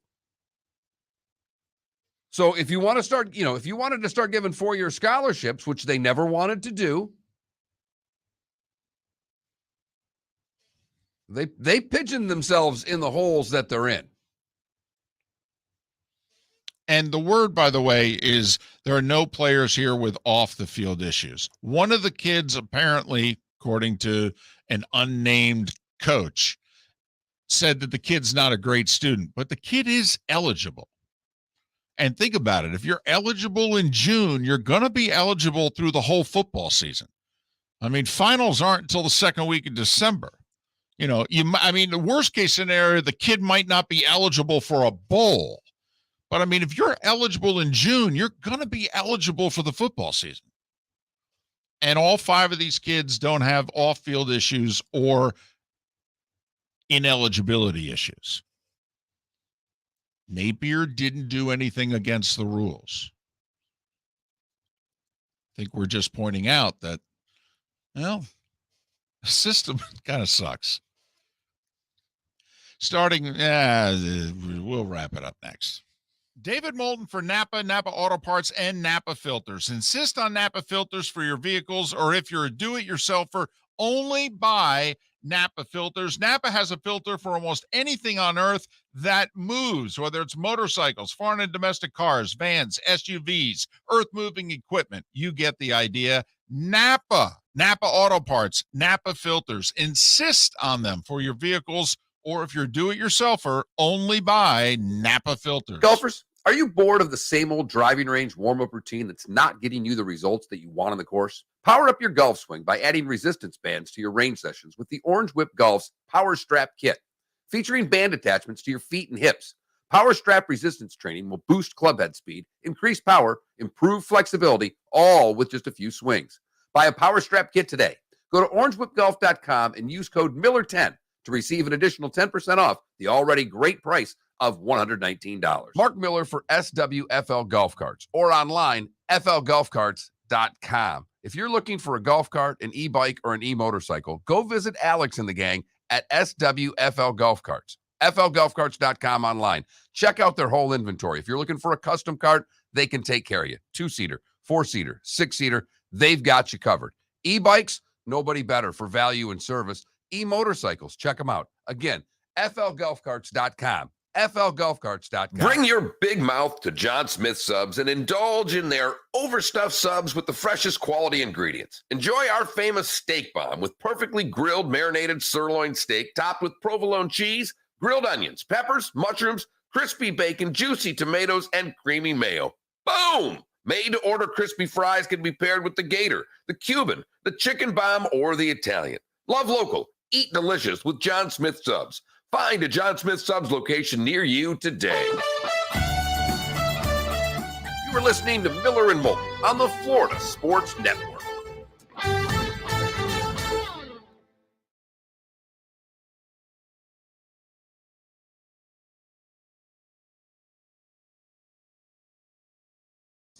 I think the puck was already all the way down the ice. It was a stretch play that came up. It came up the other side of the ring. I don't think anybody saw it. Obviously, when the goal was replayed, everybody saw there were 6 people on the ice. I don't think this really impacted the game as far as the ending goal. Listen, Tampa was up 2-1 in this game. You know, they blew a lead at home. TK, shut up. They're just defending because you guys all missed it on ESPN. That's awful. This was this morning on Get Up. No, I know. This wasn't last night. That's Sue Man. Yeah.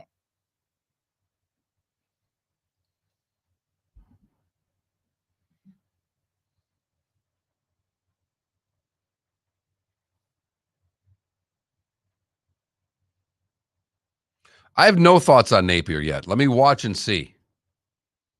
Really and truly. Good to know that you like spinach, Canada Relief.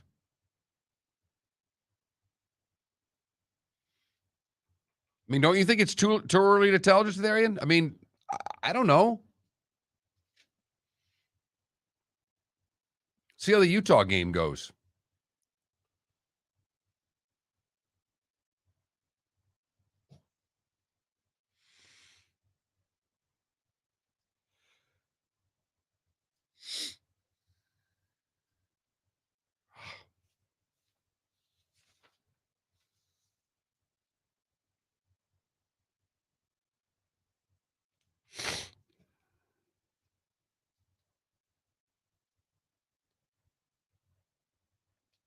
Yeah, I'm with you, Canada Relief.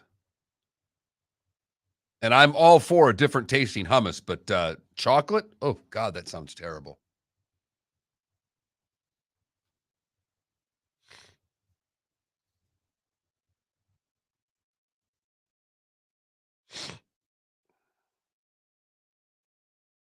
Zinedine Zidane. Zinedine Zidane. Zinedine. Zinedine Zidane. He is from France.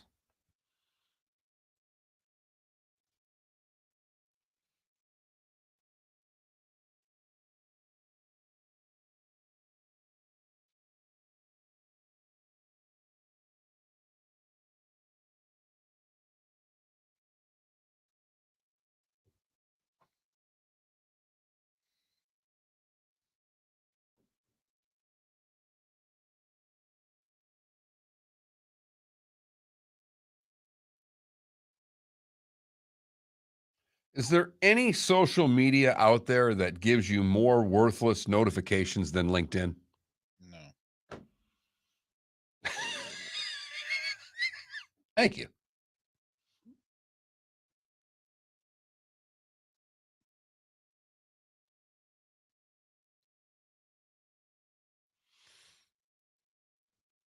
Jim Tressel stepping down as Youngstown State president. No, he's born in Marseille, France, from what I see on my sheet, guys.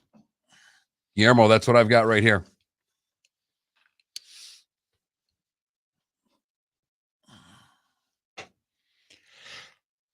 Oh.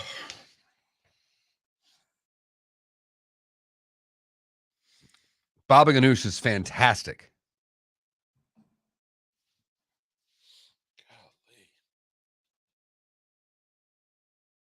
There is a great little Greek Lebanese place at the corner of Livingston and Bonita Beach Road in that strip mall where the Tire Kingdom is. I think it's called Mediterranean Palace. Best gyro I've had down here, bar none. Little old Greek guys, the owner with his wife. They're awesome people. Great little spot. Clean. She makes all the desserts. He does all the Greek and the Middle Eastern food.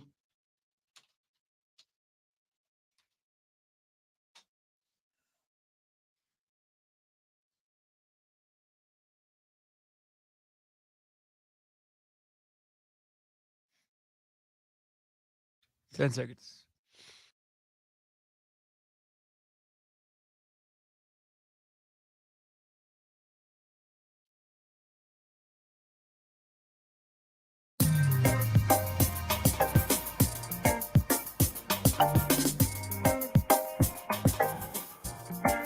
Welcome back to Miller and Moulton, only on the Florida Sports Network.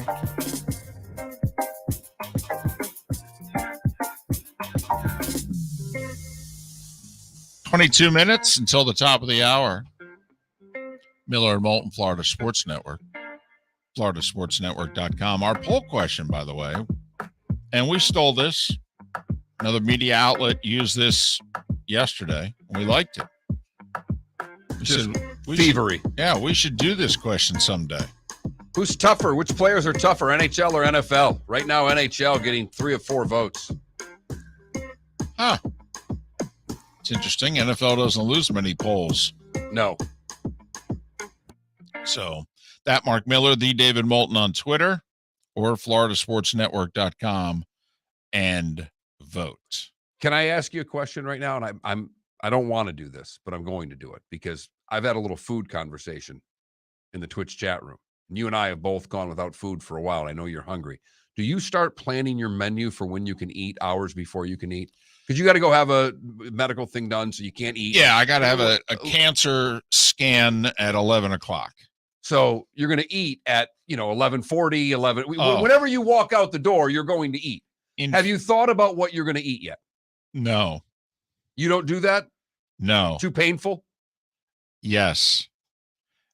Because there are times when doctors' offices don't run on time. Oh, I know. So if I already have it in my head as to what it is I'm going to eat, when every minute after when it is that I'm expecting to be taken in for the scan, and I'm sitting there and all I will be doing is thinking about the meal that I have planned. So no. Instead, I will bury my head in my phone and I will try to distract myself from the fact that my stomach has been growling so loud. I've asked you twice during the show, have you been able to hear it in the microphone? Can't hear yours over mine, David. And I like it, as Deadstruck says in our Twitch chat room, most of my waking thoughts are about food and what I'm going to eat. Yes, exactly. That was kind of my point. I finished lunch and start going, ooh, what are we going to make for dinner? And it's funny, for as much as I eat, and I do eat a lot, I don't think about what I'm going to eat very often. So you're not indecisive then. You don't have that. You and the wife don't have that. Where are we going to eat? What do you want to get? Do you want to get this? Oh, no. She knows that drives me absolutely crazy. No. I'll give you one dance. You can, foot toots around, as I like to say. for 15 minutes or whatever. You can't figure out what it is that you want. And then it gets to a point in which then I step in and I go, okay, here's the deal. I'm going to start asking questions. When I'm done asking questions, I'm going to decide. That might be a poll question on there because Guillermo says, man, I think 2-3 meals ahead, and I'm with you. I can plan the whole week out. I can change it. Oh, no. See, Mark, let's be honest. Here's what's going to happen today. The scan is scheduled for 11. Right. You want to meet for lunch after? I got an 11. This place is pretty decent. 11 doesn't mean 12:15 right here. 11 actually usually means around 11:15, no later than 11:30. So the scan, it shouldn't take 30, 40 minutes. Do you know how many places there are to eat between the scan and my house? 74. There's a very good chance, Mark, that I will have not one but 2 meals before I get home. That I will hit the very first place possible to take the edge off. Like I'm about to pass out behind the wheel. I need carbs now. That will happen. You'll have that burger or whatever it is done before you make the left or right turn out of the parking lot. Oh, yeah. Absolutely. That's just yeah. Whatever I start with, either fries or the burger, that'll be gone. Before I even back on the main artery. Right. And then I'll go down. There's a light. I'll make a right. I'll go down. And by the time I get within about 2 miles of my house, it'll be time to eat again. Double drive-through David. Wonder if that Twitter handle's available.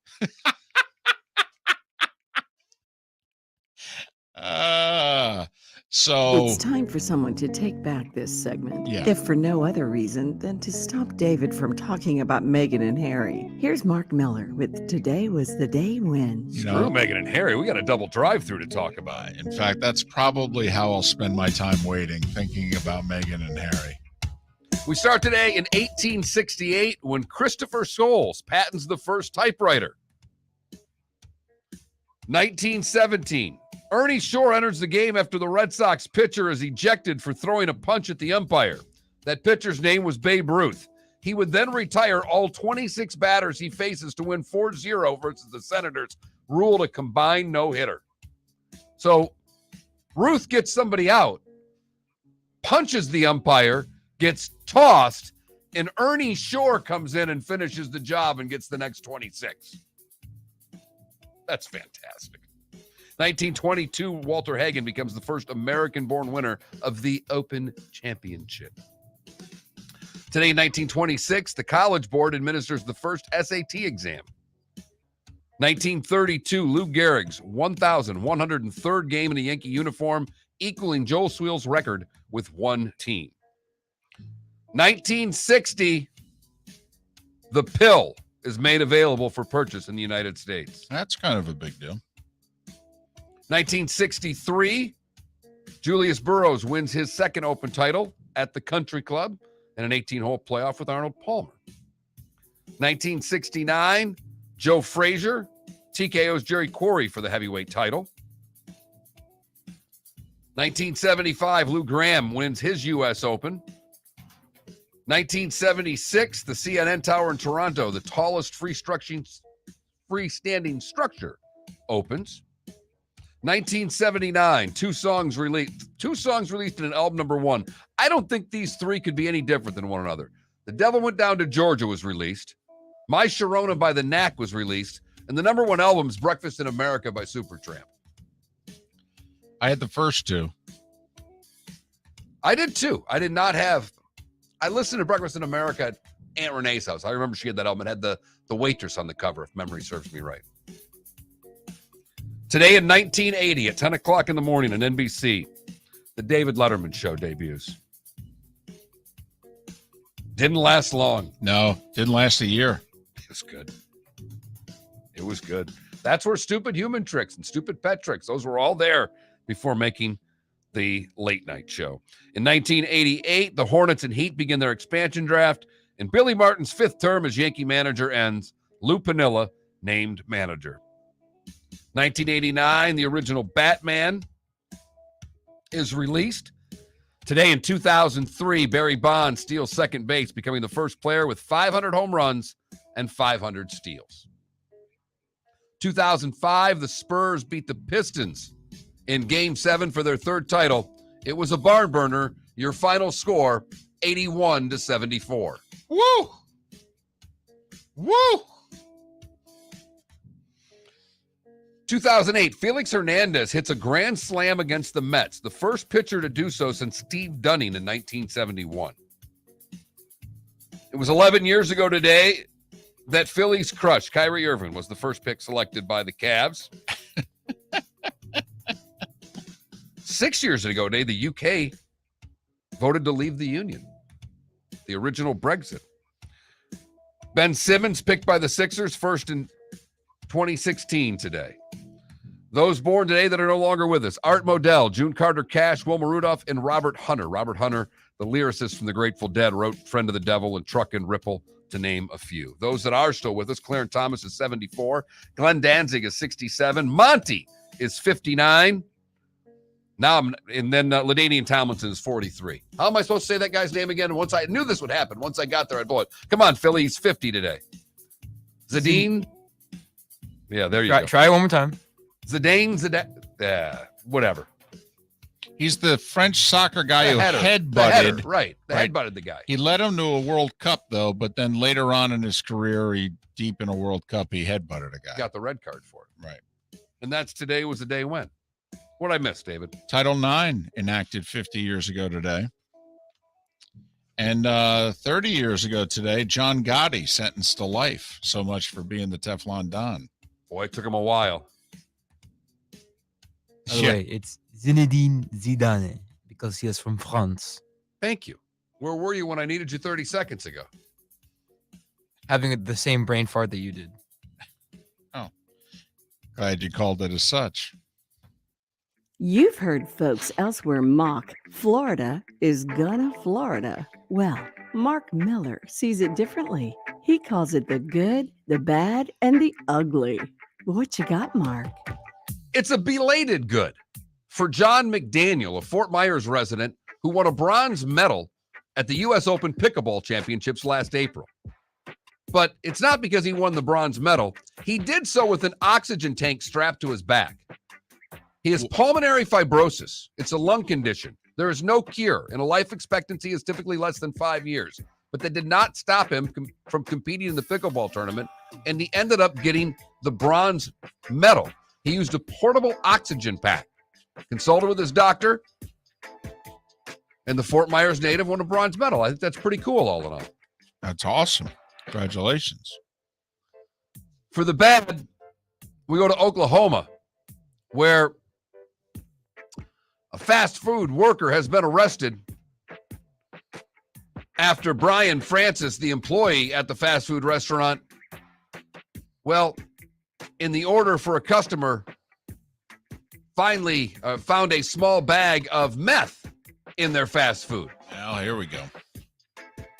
Now, I don't know. There was a movie where the pizza delivery guy was having relations with all these women, and the way to get him to do it, it's an old movie, Cryer. I think John Cryer might have been in it, and you ordered extra anchovies. Now, I don't know what the drive-through order is that says, give me the bag of meth, but this guy went for it, and between the double pierced lip, the neck tattoos, and the pierced nose, he looks like someone that dealt meth. Finally, the ugly. We go to the gritty streets of Fort Myers, where Alex Smith faces charges of aggravated battery. He was upset with music being played too loudly from an apartment complex on Central Avenue. Apparently told him to turn it down. When they didn't, he shot him in the foot. Really? Yeah, in the foot. Shot him right in the pinky toe, David. Over loud music. That'll get him some time in the jail where he'll be listening to all kinds of fun sounds, at least for the next 90 days. And that is the good, the bad, and the ugly on today, June the 23rd, my grandfather's birthday, today in 2022. I'm disappointed you said jail and not the pokey. Sorry. We'll work on getting better tomorrow. Sound like Kornheiser. Did you hear Vince Carter? Somebody broke into his house when his wife and kids were in it, and they stole nearly $100,000 in cash. That's pretty ugly. Well, yeah. I got to admit, though, I don't know many people who have $100,000 in cash in their house. I know you can have safes and all that, but man, that had to be frightening. But $100,000, Just spending change. I guess so. I guess so. We got 10 baseball games today. 6 of them are in the afternoon, including a mighty nooner for the Marlins in 2 hours and 15 minutes. I'd have to leave right now. Wrapping up their series against Colorado. Best series of the night, however, Yankees are hosting the Astros. Could be an ALCS preview. Giants Braves this afternoon, still pretty good game as well. Braves coming off the dramatic 3 in the 9th win 4-3 yesterday. Absolutely. Guardians and Twins finished their series at 1:00 today. Guardians with 4 in the 9th to win 11-10 yesterday. And guess the attendance, 12:30 in Oakland. A's hosting the Mariners. Oh, wow. Cardinals and Brewers today as well. So actually a pretty good day of day baseball. And then, as you mentioned, Yankees and Astros tonight before you get ready for the NBA draft. There is a college baseball game tonight. Oklahoma's in the finals for the 3rd time in school history. They will play the winner of tonight's SEC showdown between Arkansas and Ole Miss.